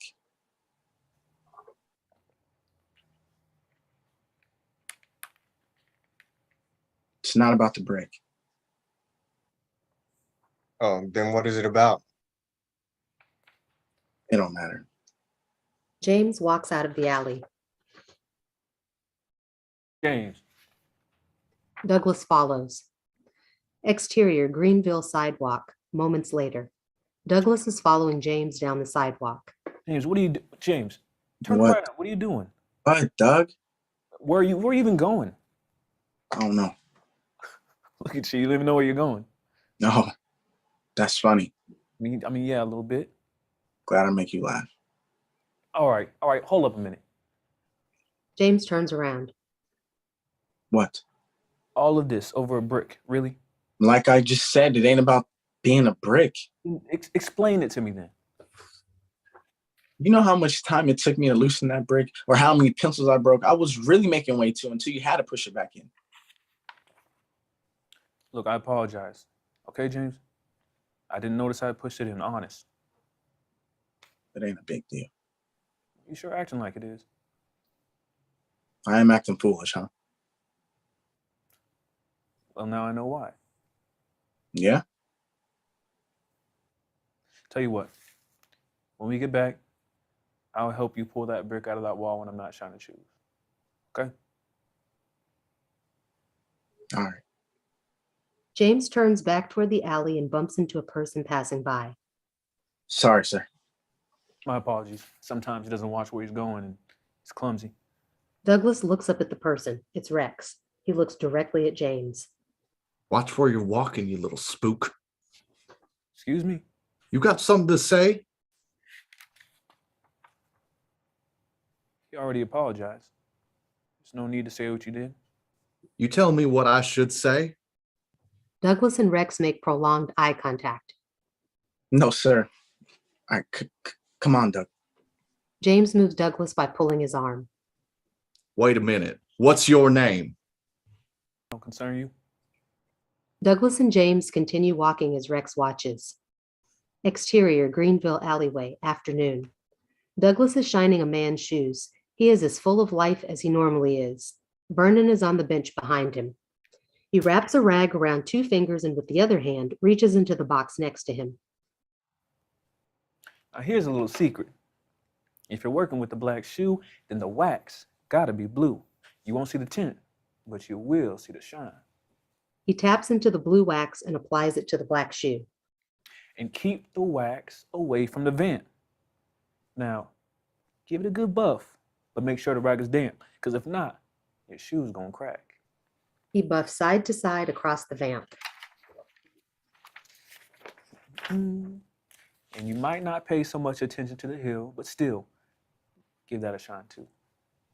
He goes back and forth with the rag against the heel. He finishes the job and stands up. The man hands him $1 and leaves the alley. Douglas watches him turn the corner. Across the street are Larry and Rex. Thinking about wrapping up early today. It's been real slow. You okay with that? Yes, sir. All right.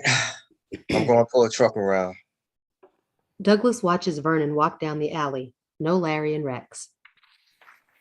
Exterior, Hereford residence, porch, evening. Vernon drops Douglas off at the Hereford estate. Douglas knocks on the front door. Gerald answers. An illness has come over him. Good evening, sir. Good evening, Douglas. You aren't looking too well. Oh, it's just my allergies. I'll be fine. Sure. Positive. Come on in. Douglas steps inside. Gerald closes the door. Interior, Hereford residence, study, moments later. Douglas and Gerald are walking into the study. I'm serious. My aunt got this thing called Vicks, vapor rub, and it'll cure any illness you ever had. I promise you that. Vicks? Yes, sir. I'll consider it. Come let me know when you're finished with your work. I'll be in my room resting, yes? Yes, sir. Gerald leaves the room. Douglas turns around and begins his work. Exterior, Hereford residence, driveway, night. A car pulls in front of the house. Deborah is driving. Elizabeth is in the front passenger seat and Karen is in the back. Elizabeth gets out of the car. Karen gets out too. She looks up at the study window, then at Elizabeth. Does that colored boy still work for your daddy?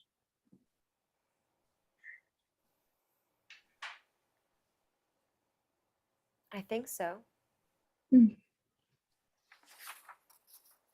Well, he must be real good at shining shoes. I suppose. Is he here now? I'm not sure. But Gerald is here, right? Yes. Well, that must have been him that I just saw through the window. It must have been. Oh. Well. Good night. Good night. Thank you for the lift, Deborah. Good night, Elizabeth. Elizabeth turns around. Karen gets in the front passenger seat and the 2 ladies drive off. Interior, Hereford residence, continuous. Elizabeth walks inside. Gerald? She checks the great room. Gerald? She gently knocks on Gerald's bedroom door. Gerald, you feeling any better? No answer. She slowly opens the door. He is out cold. Interior, Hereford residence, study, moments later. Elizabeth walks into the study. Douglas is shining a shoe. Anybody home? Douglas turns toward her. Well, good evening. How you doing? Much better now. She walks straight to him and gives him a kiss. Elizabeth, what are you doing? Gerald's downstairs. We'll keep quiet. Still, that doesn't make a difference. He's out with the cold. I don't think it's a good idea. Stop it. I don't think it's a good idea. Why?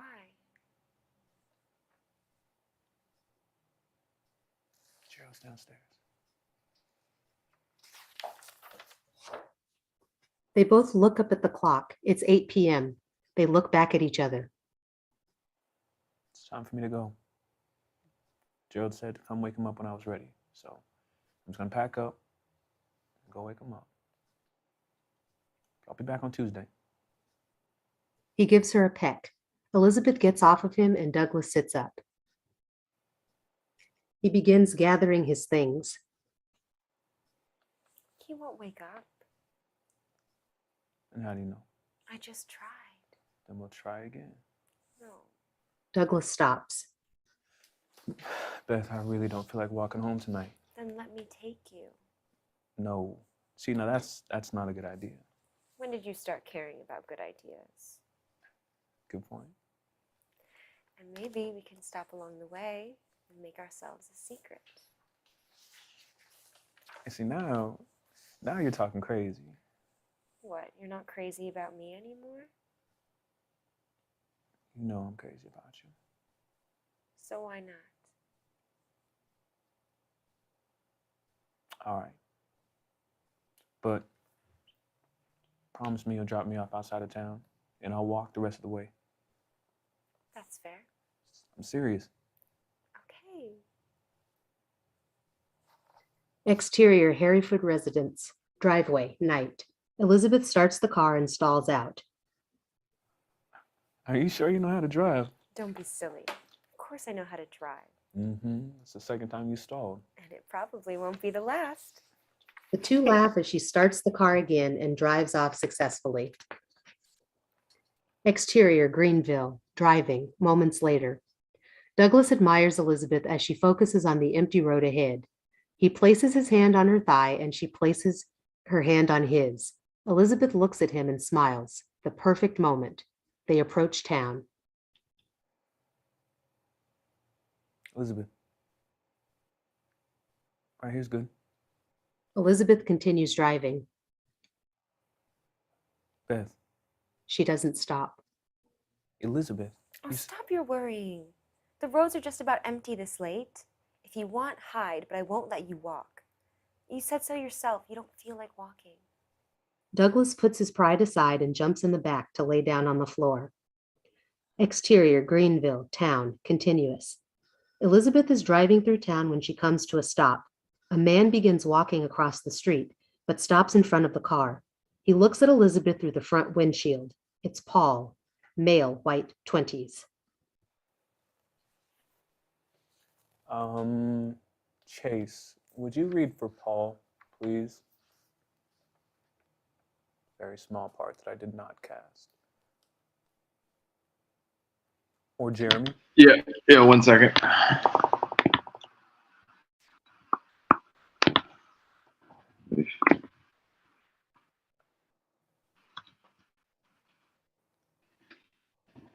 Elizabeth.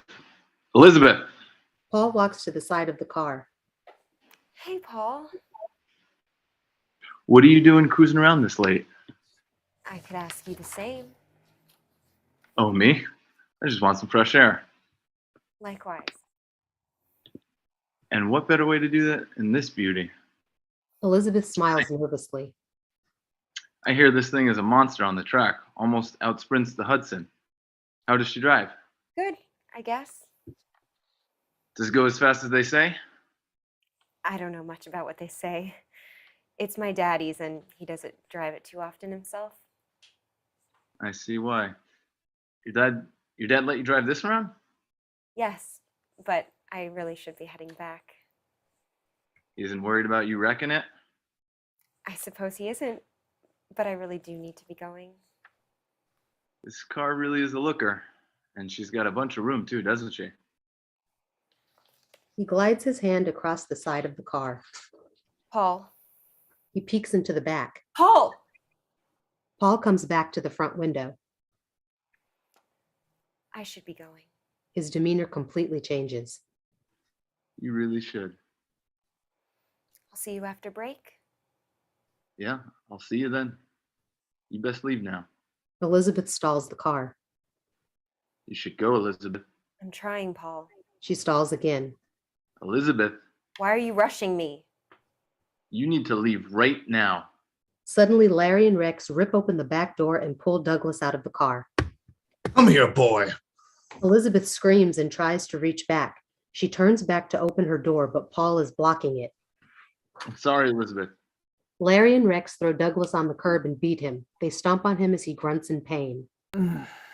I've been waiting for this. They made me do it. I'm so sorry. Paul, let me out! Got something you want to say now? Huh? Larry and Rex stand Douglas up. Rex holds Douglas as Larry punches him. Spook. Larry punches Douglas in the gut. God damn it, let me out! Elizabeth aggressively rattles the door. I can't. I'm sorry. Paul! I'm so sorry. Larry punches Douglas across the face. Whatever I did. Shut him up. I'm sorry. Whatever I did.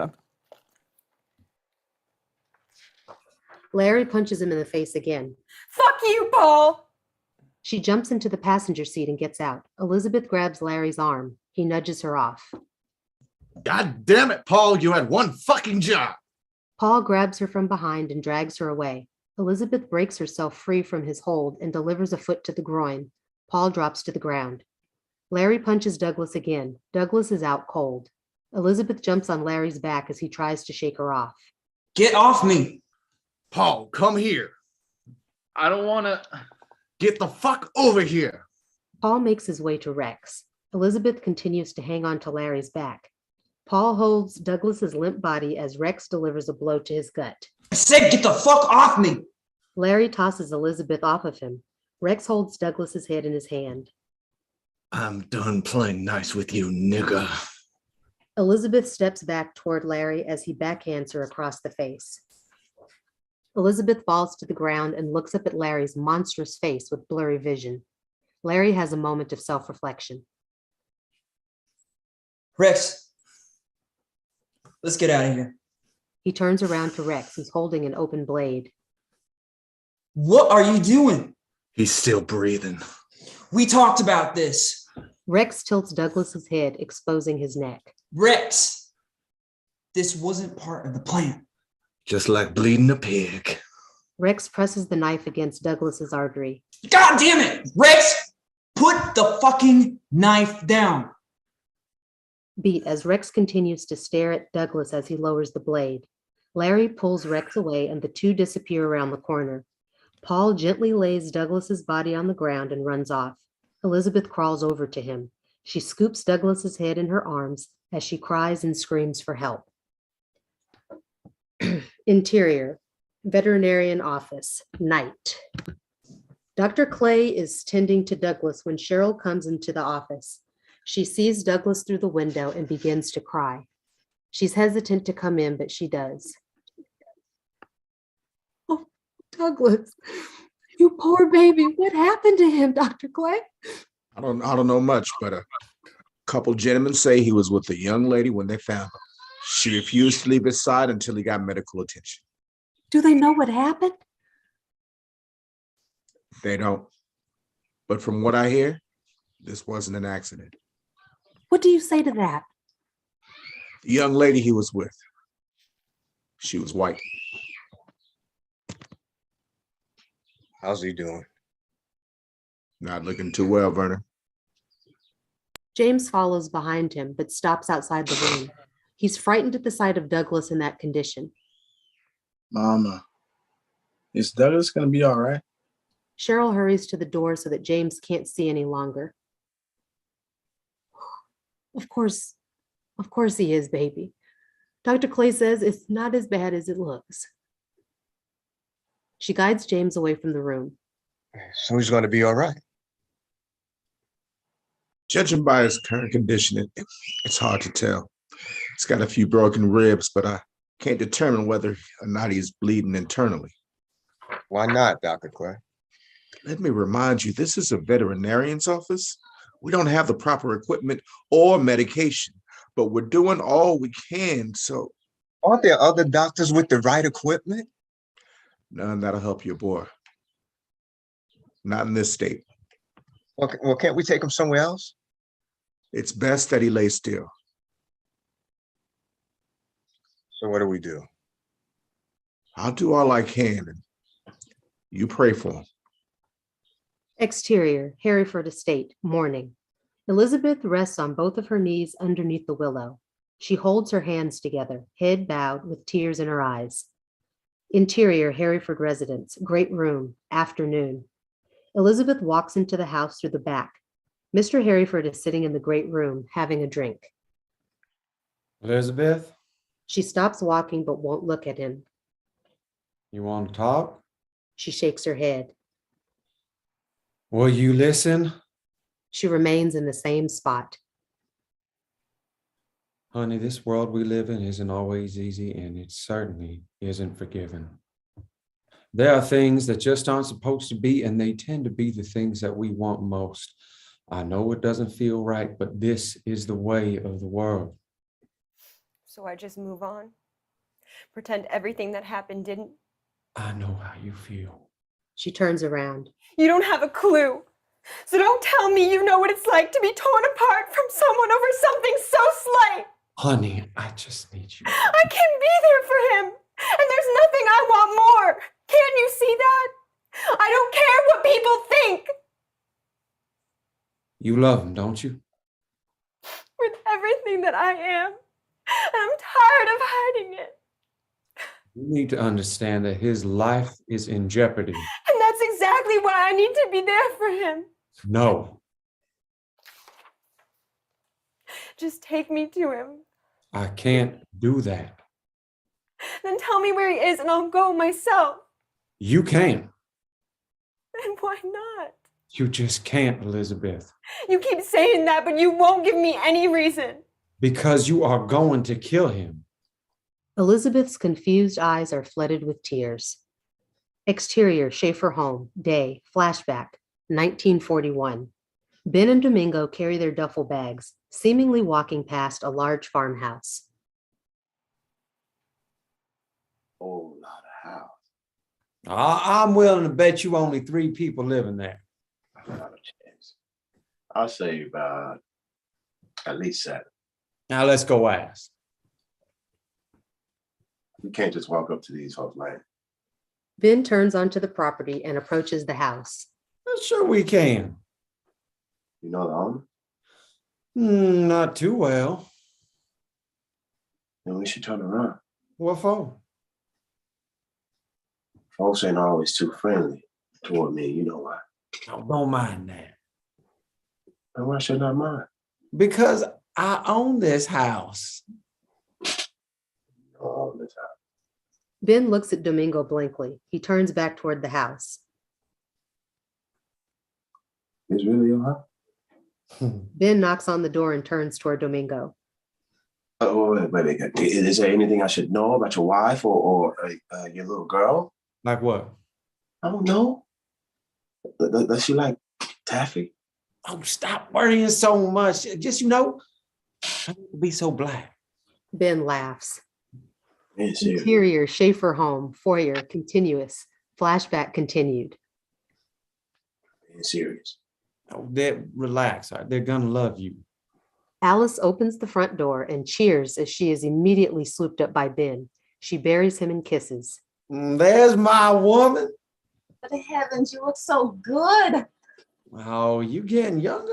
Oh, stop it. Honey, come here. Daddy's home. Daddy! Elizabeth, female, white 5, runs into Ben's arms. He picks her up and gives her a warm squeeze as he spins around. Look at you. You've gotten so big. That she has. I'm almost a grown-up now. Oh, slow your roll, baby girl. Don't grow up too fast on me now. Ben and Alice laugh at their daughter's comment. Ben pauses and looks at Domingo, who is standing just inside the door. I can cook and almost tie my shoes. We know you can, baby. Alice, baby girl, this here is Domingo Brown, the man that saved my life. Alice follows Ben's gaze. Domingo holds out his hand. Pleasure to meet you, ma'am. She takes a few steps toward him, pauses, then quickly embraces Domingo. Ben smiles at him. I don't know what we would have done without him. Ben sets his daughter down. She stands behind his leg. Alice pulls back far enough to look into Domingo's eyes. Thank you. I just did what he would have done for me, ma'am. Alice smiles as she wipes a tear from her cheek. She steps to the side. Domingo looks over at Elizabeth. She's just a little shy. Hello there. Domingo takes a few steps forward. Elizabeth stays partially hidden. Well, go on, honey. Say hello. She shakes her head no. Domingo takes a knee. Is your name Elizabeth? Elizabeth nods her head yes.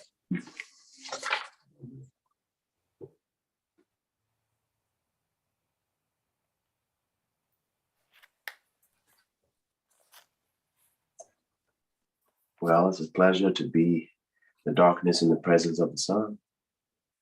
Domingo holds out his hand. Elizabeth walks forward and shakes it. Domingo looks at Ben and Alice as if he's hiding something. You like it? Elizabeth looks around suspiciously too. Yes. Domingo reaches into his pocket. He holds out a piece of taffy. Here. Elizabeth reaches for it, but Domingo closes his hand. What you gotta say? Gotta save it for later when Mama says that it's okay. Elizabeth nods her head, okay. Domingo opens up his hand. It's empty. Elizabeth looks confused. What happened? Elizabeth shrugs her shoulders. I think I know. Domingo reaches behind Elizabeth's ear and pulls out the piece of taffy. He hands it to an amused Elizabeth. Thank you. She unwraps the piece of candy and throws it into her mouth. Domingo smiles. You have a daughter? No, ma'am. But maybe one day I will. Pretty like you. Oh, no, sweetheart. Domingo here is what you call homely. Homely? No, don't say that, baby. That isn't nice. Alice closes the door. She walks past Domingo. And remember, I didn't marry you for your looks. Alice kisses Ben on the cheek and walks back down the hall toward the kitchen. Come on, Elizabeth. Let's finish cooking supper. Elizabeth follows her mother. Ben turns around to them walking. You still married me. Oops. Domingo laughs. Now I see why you're so weird. That woman. Let me show you the house before we eat. Interior Schaefer home, dining room, evening. Flashback continued. Domingo and the Schaefer family sit around the dining table. Each has a plate of greens and potatoes. Alice uses tongs to serve fried chicken to Ben, Domingo, Elizabeth, then herself. So why'd you buy such a big house for just the three of you? I didn't. It was my father's house and his before that. You never told me you were a farmer. That's because I'm not. I love the house, but hate the idea of becoming my father. They all join hands. Will you say a prayer, baby girl? Yes, sir. They all bow their heads. Elizabeth's hair slightly falls into her face. Wait just a second. Alice pulls a pin out of her own hair and places it in Elizabeth's. Elizabeth looks up and smiles at her mother as she feels for the pin. Go ahead, honey. She bows her head again. Dear God, thank you for the world so sweet. Thank you for the food we eat. Thank you for the birds that sing. Thank you for everything. Amen. Amen. Thank you, baby girl. Ben digs in. Domingo displays a bit of class as he enjoys his dish. Beat as the man enjoyed their first home-cooked meal in a long time. How is it? Better than ever, honey. This is some of the best fried chicken I've ever had. Ben pats Domingo on the shoulder. He approves. Well, there is plenty for second servings. Thank you, Alice. Yeah, don't eat up. Can't drink on an empty stomach. First day back and you're already fiending for a sip. Well, Wilhelm's going to take us to the bar. Alice gives Ben a peculiar look. I didn't know Wilhelm lived in Georgia. Oh, right down the road. Good hope. Ben, I still can't believe that happened to him. A bullet jumped up and bit him right in the ass. They both laugh. Sorry, honey. You hear that, Domingo? No cursing at the table. You a fool. I bring you to my house and you swear at my table. How rude can a man be? honey, Oh, can't you see two men are talking? I'm just worried, that's all. Oh, yeah? Look at my wife. Worried. And what about? You going out for drinks? Oh, I'll be just fine. Doesn't think I know how to handle my liquor. That's not what I'm worried about. I mean, Domingo's a little lightweight, but I'll take care of it. Hey, come on now. Then you aren't thinking about the fact. What? Am I lying? Always. That's all you ever do. Yeah. Don't act like you weren't throwing up in old Bird Salzburg. You said that stayed between us. I know I didn't. That's a lie right there. How you say that anyway? Yeah. Old Bird Salzburg, something. Not like that. Hell, do I look German? Oh, fuck you, Domingo. Ben, I'm sorry. I'm you sorry. aren't thinking. What about old Bird Salzburg? No. Okay, then what am I not thinking about? Domingo. What's there to think about? He's right here. I know that, Ben. I'm just saying that You fancy him, don't you? you aren't listening. I'd be lying if I said the German girls didn't too. Hey, don't start that. Oh, they love them a blackberry, and you know what they say. Everybody knows what they say, man. The blacker, the You better. you don't have to say it. Oh, come on now. You were the one doing the devil's work. If you're going out for drinks, you need to consider whether or not Domingo is welcome to go out for drinks or not on the town. Like I said, don't you worry. Ben looks over at his frightened daughter, beat as he realizes what he's done. Ben gets up from the dining table and leaves the room. Domingo excuses himself from the table and follows. Interior, bar, night. Flashback continues. Ben, Wilhelm, male, white, 30s, and Domingo walk into a bar. Ben is puffing a cigarette. It was the most unbelievable thing I have ever lived through. Oh, yeah, what's that? Oh, it must have been close to midnight. And we're stuck in a trench surrounded by crowd. I'm in. Too many to count in the dark. It could have been 100. Anyway, it's just me and Domingo. There were 3, but Chandler had just gotten shot. Rest his hateful soul. So I'm a little overwhelmed. A little? Okay. I admit I was scared. I look over at Domingo and he was as calm as a carousel. I go to grab my rifle and he stopped me. I asked, "What are you doing?" And he says, "We're already dead." Oh. Exactly. So I say, "What are you talking about?" And he tells me there's only one way to survive. And how's that? You want to tell me what you said? Said play dead. Play dead? I thought he lost his goddamn mind. I would have thought so too. Well, but he was serious and he was right.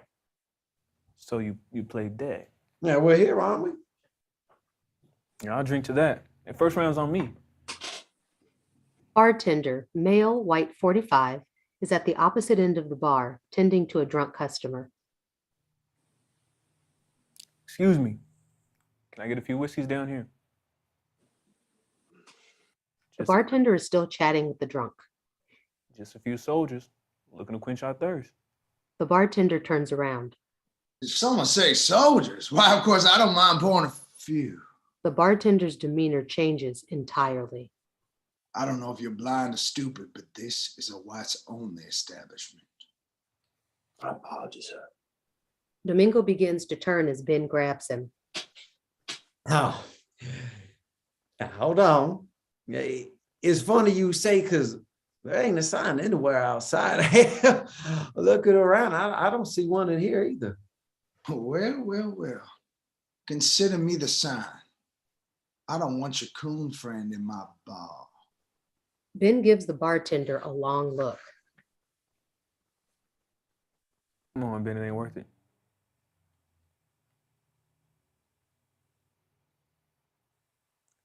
It ain't worth it, Ben. Right. Ben stands up and turns around. Best listen to that nigger. Ben pulls from his cigarette, blows smoke, then turns back around.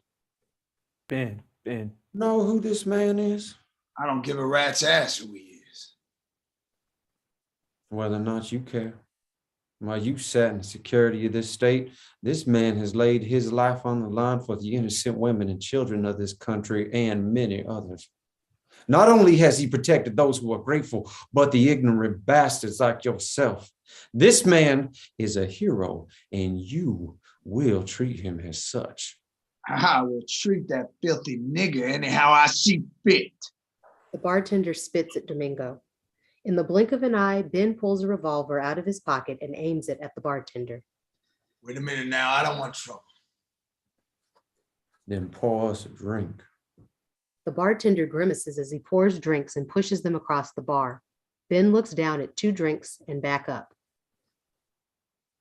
You miscounted. I ain't pouring that nigga, no. Ben pulls the hammer back. The bartender reluctantly pours a 3rd drink. Ben picks up one of the drinks.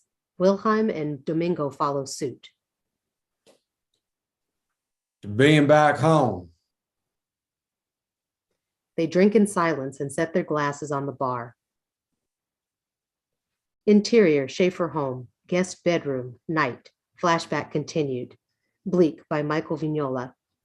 In his sleep, Domingo tosses, turns, and takes cover. Gone! Domingo's eyes snap open and he sits up on the bed, sweating and panting. He calms himself down and pulls the domino out of his pocket, 1 to 1. He sets it on the nightstand beside him. Through the cracked door, he sees Elizabeth walking down the hall. Elizabeth? Elizabeth peeks her head in and pushes the door open. She's suffocating her ballerina teddy bear. Are you okay? She looks down the hall and hurries to Domingo. There were monsters in my room. Monster. Well, let's go see if we can find those monsters. He throws the covers off himself. Interior, Schaefer home, hallway, continuous, flashback continued. Domingo stops in the middle of the hallway. He takes a long look down the eerie hallway until Elizabeth comes back to pull him by the hand. Interior, Schaefer home, Elizabeth's room, continuous, flashback continued. Domingo looks under the bed, in the closet, and closes an open window. He looks at Elizabeth, who is clutching her ballerina teddy bear. Now, I'd be lying if I told you the world wasn't full of them, but there are no monsters in this room. Okay. Now,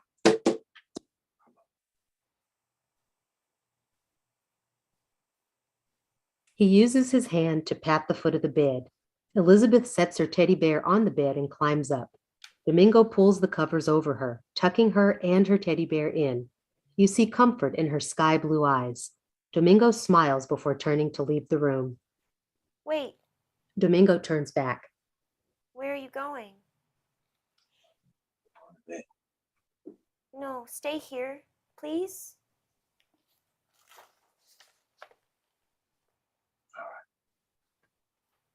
I'll sit right here and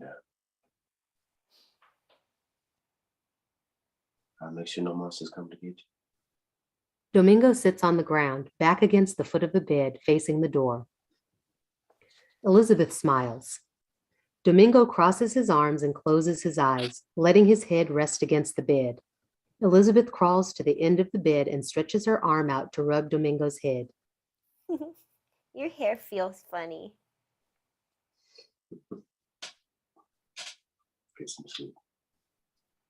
She pulls her hand back and lays back down. She cuddles her ballerina, teddy bear, and closes her eyes. Interior Schaefer home, Elizabeth's room, moments later, flashback continued. Through the open door, Domingo has his head tossed back as he sleeps, sitting upright against the end of Elizabeth's bed. Elizabeth's small chest rises and falls as she snores a sweet tune. Crickets play to the melody from outside. Tranquility. Suddenly, a white-gloved hand covers Domingo's mouth and his eyes snap open. Fear strikes his heart. Point of view of two figures wearing KKK masks are hovering above him. A third man wearing the cloth approaches in between the two. He crouches down and takes off his mask. It's the bartender. Hope that drink was worth it. Exterior Schaefer home, moments later, flashback continued. Begin montage. 3 KKK members drag Domingo out the front door of the Schaefer home. There's a noose hanging from a big tree in front of the house, with a dozen KKK members standing about, holding torches. A big white cross is planted in front of the house. Ben is tied and gagged. A few KKK members drag him onto the porch and beat him. Domingo is held down on the ground as his hands are tied behind his back and his feet are tied together. A KKK member sets fire to the big cross as Domingo has the noose secured around his neck. Ben tries to look away, but he's forced to witness the hanging from his porch. A couple of KKK members tug the rope that lifts Domingo's feet off the ground. Ben's muffled cries can be heard as his face is held in a fixed position with his eyes open. Domingo hangs until he becomes a strange fruit. The KKK members let go of Ben. Ben runs off the porch toward Domingo with his hands tied behind his back. He trips and hits the ground weeping. He curls up into the fetal position. Interior Schaefer home, Elizabeth's room, continuous. Flashback continued. Elizabeth wakes up to Alice lying in her bed, weeping as she holds her daughter. Mommy?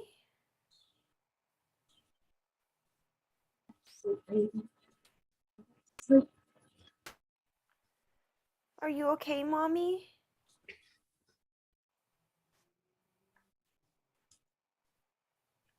Alice coddles Elizabeth, covering her ears and eyes. A KKK member is standing just outside the door, watching over them. Exterior Schaefer home, continuous. Flashback continued. The bartender squats down next to Ben. Consider yourself blessed. I'll give you 1 week, and after that, The bartender spits to the side. I don't want to see or hear the name Schaefer ever again. And if I do, The bartender shows Domingo's body hanging from the tree. your family might not be so lucky. The bartender gets up and walks away. Exterior Greenville alleyway, day. Flashback continued. Douglas, male, black, 6, is playing with a toy airplane in the alleyway. The tail of the plane is painted red. He's running around holding it in the sky, making airplane noises. Vernon, male, black, 30s, is shining Henry Clay's male, black, 30s shoes. So how long before I get to call you doctor?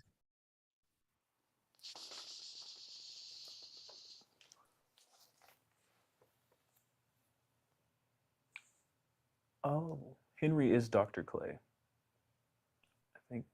So would you read that, Damon? I have a different version. Oh, I will read it then. Can you start again, Vernon, your first line? Okay. So how long before I get to call you doctor? Well, the way things are, it could be never. Oh, come on. Now don't say that. I'm sure they allow you to practice. And when they do, I'll be your first client. Hey, boy, don't get too close to that sidewalk. Yeah, come fly your airplane over here. Thank you, Henry. Vernon continues shining his shoes. Vernon. Say, when are you gonna put that board? When are you gonna put that boy to work? Oh, he's already working. Really? Turns out the boy loves shining shoes. And you know what? He ain't half bad. Douglas comes to a stop, looking toward the opening of the alley. Ben and Wilhelm are stepping out of a car, both wearing their service uniforms. Vernon. Vernon stops shining and turns around. Ben is standing in front of Douglas, and Wilhelm approaches Vernon. Vernon stands up to face him.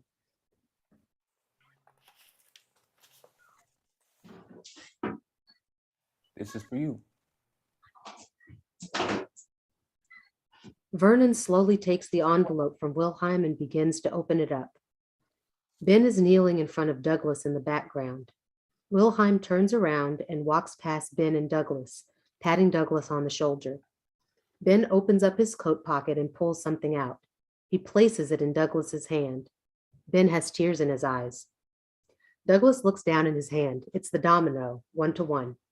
Vernon is on his knees, crying in the background as Henry crosses the alley to comfort him. Young Douglas looks up at Ben Schaefer. Interior, Harryford residence, great room, afternoon. We finally see Mr. Harryford's face, formerly known as Ben Schaefer. A man lost his life because of me. You don't remember, but you were fond of him, and so was your mother. I wanted to protect him and get him back to his boy like he did for me, but I couldn't. Those bastards stole him from me, stole him from this world, and threatened to do the same to you and your mother. What was his name? Nothing from Mr. Harryford. What was his name? Beat as Elizabeth studies the pain in her father's eyes. His name was Domingo Brown. Elizabeth shakes her head and weeps, overwhelmed with sorrow. Every moment you spend together, every exchange of admiration, every kiss you two share is just another reason for him to be hung. I know it's difficult to accept, but the more you love, the more they hate. And he isn't protected like you. I wish things were different. Elizabeth cries into her father's chest. But if you love him, you need to let him live. Interior, veterinarian's office, afternoon. Douglas is laying in the vet bed. His chest rises and falls slowly. Vernon and Cheryl both sit next to him, heads bowed. They're exhausted, almost defeated. Cheryl holds Douglas's hand. His hand moves slightly. Cheryl looks up. Vernon. Vernon looks at Douglas. He's awake. I'll get Dr. Clay. She gets up and leaves. Douglas. Douglas begins waking up. Vernon stands over the bed. Douglas. Douglas speaks, but no words are formed. You hear me, Doug? You hear me? He makes another grunting noise. Cheryl walks back into the room to coddle Douglas. I'm here, Douglas, right next to you, baby. Dr. Clay walks in the room. Vernon, Cheryl, it's best that we give him time to rest. Thank you. Thank you for waking him up, Lord. Thank you so much. Thank you, Jesus. He may be responsive, but overstimulation can lead to other complications. Yes, doctor. Please, have a seat. Try not to overwhelm. They both sit down as Dr. Clay examines him. Okay. Vernon looks over at him. Huh? What? What's that you said, baby? Elizabeth, she okay? There he goes. Already worried about the wrong damn. Vernon. No, he needs to let this thing go. He just about lost his damn life. The boy still hasn't learned. Now's not the time, Vernon. What the hell it isn't, Henry. He's gonna go right back out there and get himself killed fooling around with that girl. My own blood is telling me no. You're just as bad as they are. Boy, you better watch your tone. You don't know how you feel, baby. You're so young. You could meet a beautiful brown girl tomorrow that'll make you feel like you can't live without her. And you think I'm gonna just forget about it, huh? Just forget about Elizabeth. And then what? Go on about the rest of my life knowing that my heart will forever be in prison. Just beating and beating against my rib cage, begging for freedom. I ain't putting myself through a lifetime of pain. I'm only gonna walk this earth for so many years. And I'd rather spend my life fighting for a fair shade than slowly dying every day. I love her. And I ain't gonna give up on her. Even if it kills me. Why the world gotta be so cruel? Why can't no one just turn away and let me love who I wanna love? I ain't hurt nobody. But they sure as hell don't mind hurting me. And for what? Because she's white and I'm black. I've got so much hate in my heart right now, I could kill him. I could kill him. I could kill him. I feel your heartache, baby. It'll take time, but I promise you, it won't last forever. You'll heal.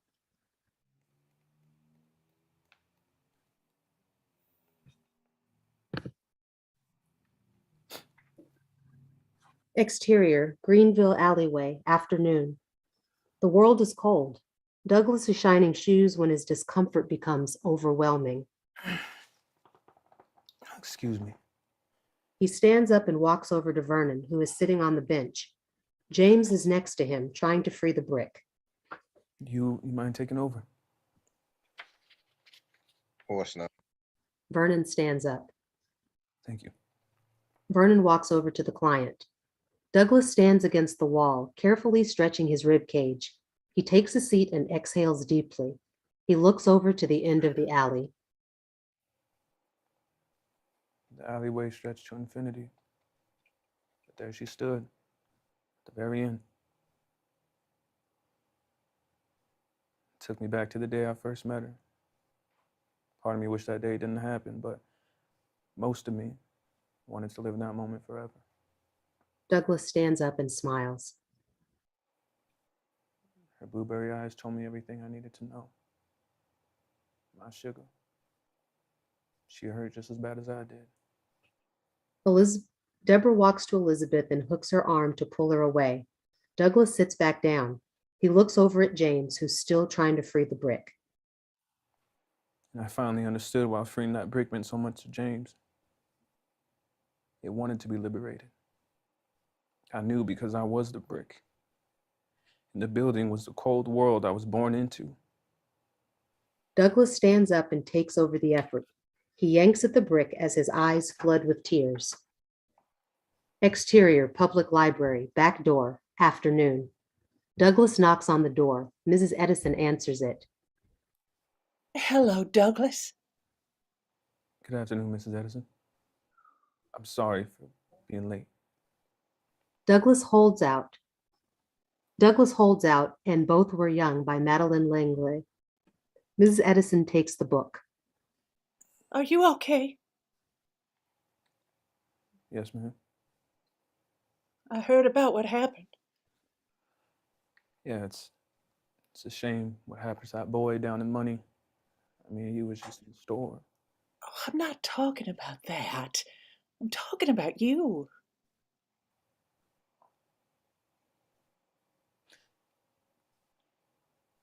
You know, it could have been worse. Oh, that still doesn't make it okay. But it does. Mrs. Edison is shocked by his response. Thank you for being so nice to me and for letting me borrow your books, Mrs. Edison. Douglas turns to walk away. Mrs. Edison lets the door close behind her. You don't want to borrow another? I don't care too much for reading anymore. Oh, you didn't like it?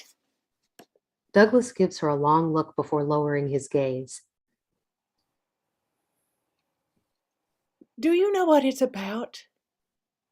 I admit that it took a couple of times to understand it myself. It's about the same thing as every other novel. And what's that? Love. No, it's not, Douglas. At least not as much as it is about the opposite. What do you mean? The no's, the don'ts, the hatred, the hardship. It's about all the things you have to go through to find it. It's a rare thing to find, that love. But it's also a curse. Once you have it, it will never leave you. It'll follow you for the rest of your existence, and if it ever does go away, then it was not love to begin with. Is something following you, Douglas? Douglas raises his head back up, revealing his hopeful eyes. Exterior, Harryford Estate, before sunset. Douglas runs across the field leading to the Harryford house. He tries catching his breath before knocking on the door. He knocks again. He waits for nobody to come. He turns around and sits down on the porch to catch his breath. After a moment, he gets up to walk away. Interior, Performance Hall Theater, evening. Together by Yehezkel Raz. Elizabeth is on stage beginning a dance routine. She twirls, jumps, and spins, but her face doesn't read happy. Mr. Harryford and Gerald are in the crowd. Deborah, Karen, and Larry are behind the curtains awaiting their cue. Elizabeth comes to a slow stop. Everybody looks slightly confused, unsure if it's part of the act. She reaches into her leotard and pulls out the domino. She leaves the stage. Everybody wonders what's happening as Deborah takes over the stage. They continue to clap. Interior, Harryford car, continuous. Elizabeth gets into her father's car and picks the key up from under the seat. She starts the car and drives away without stalling.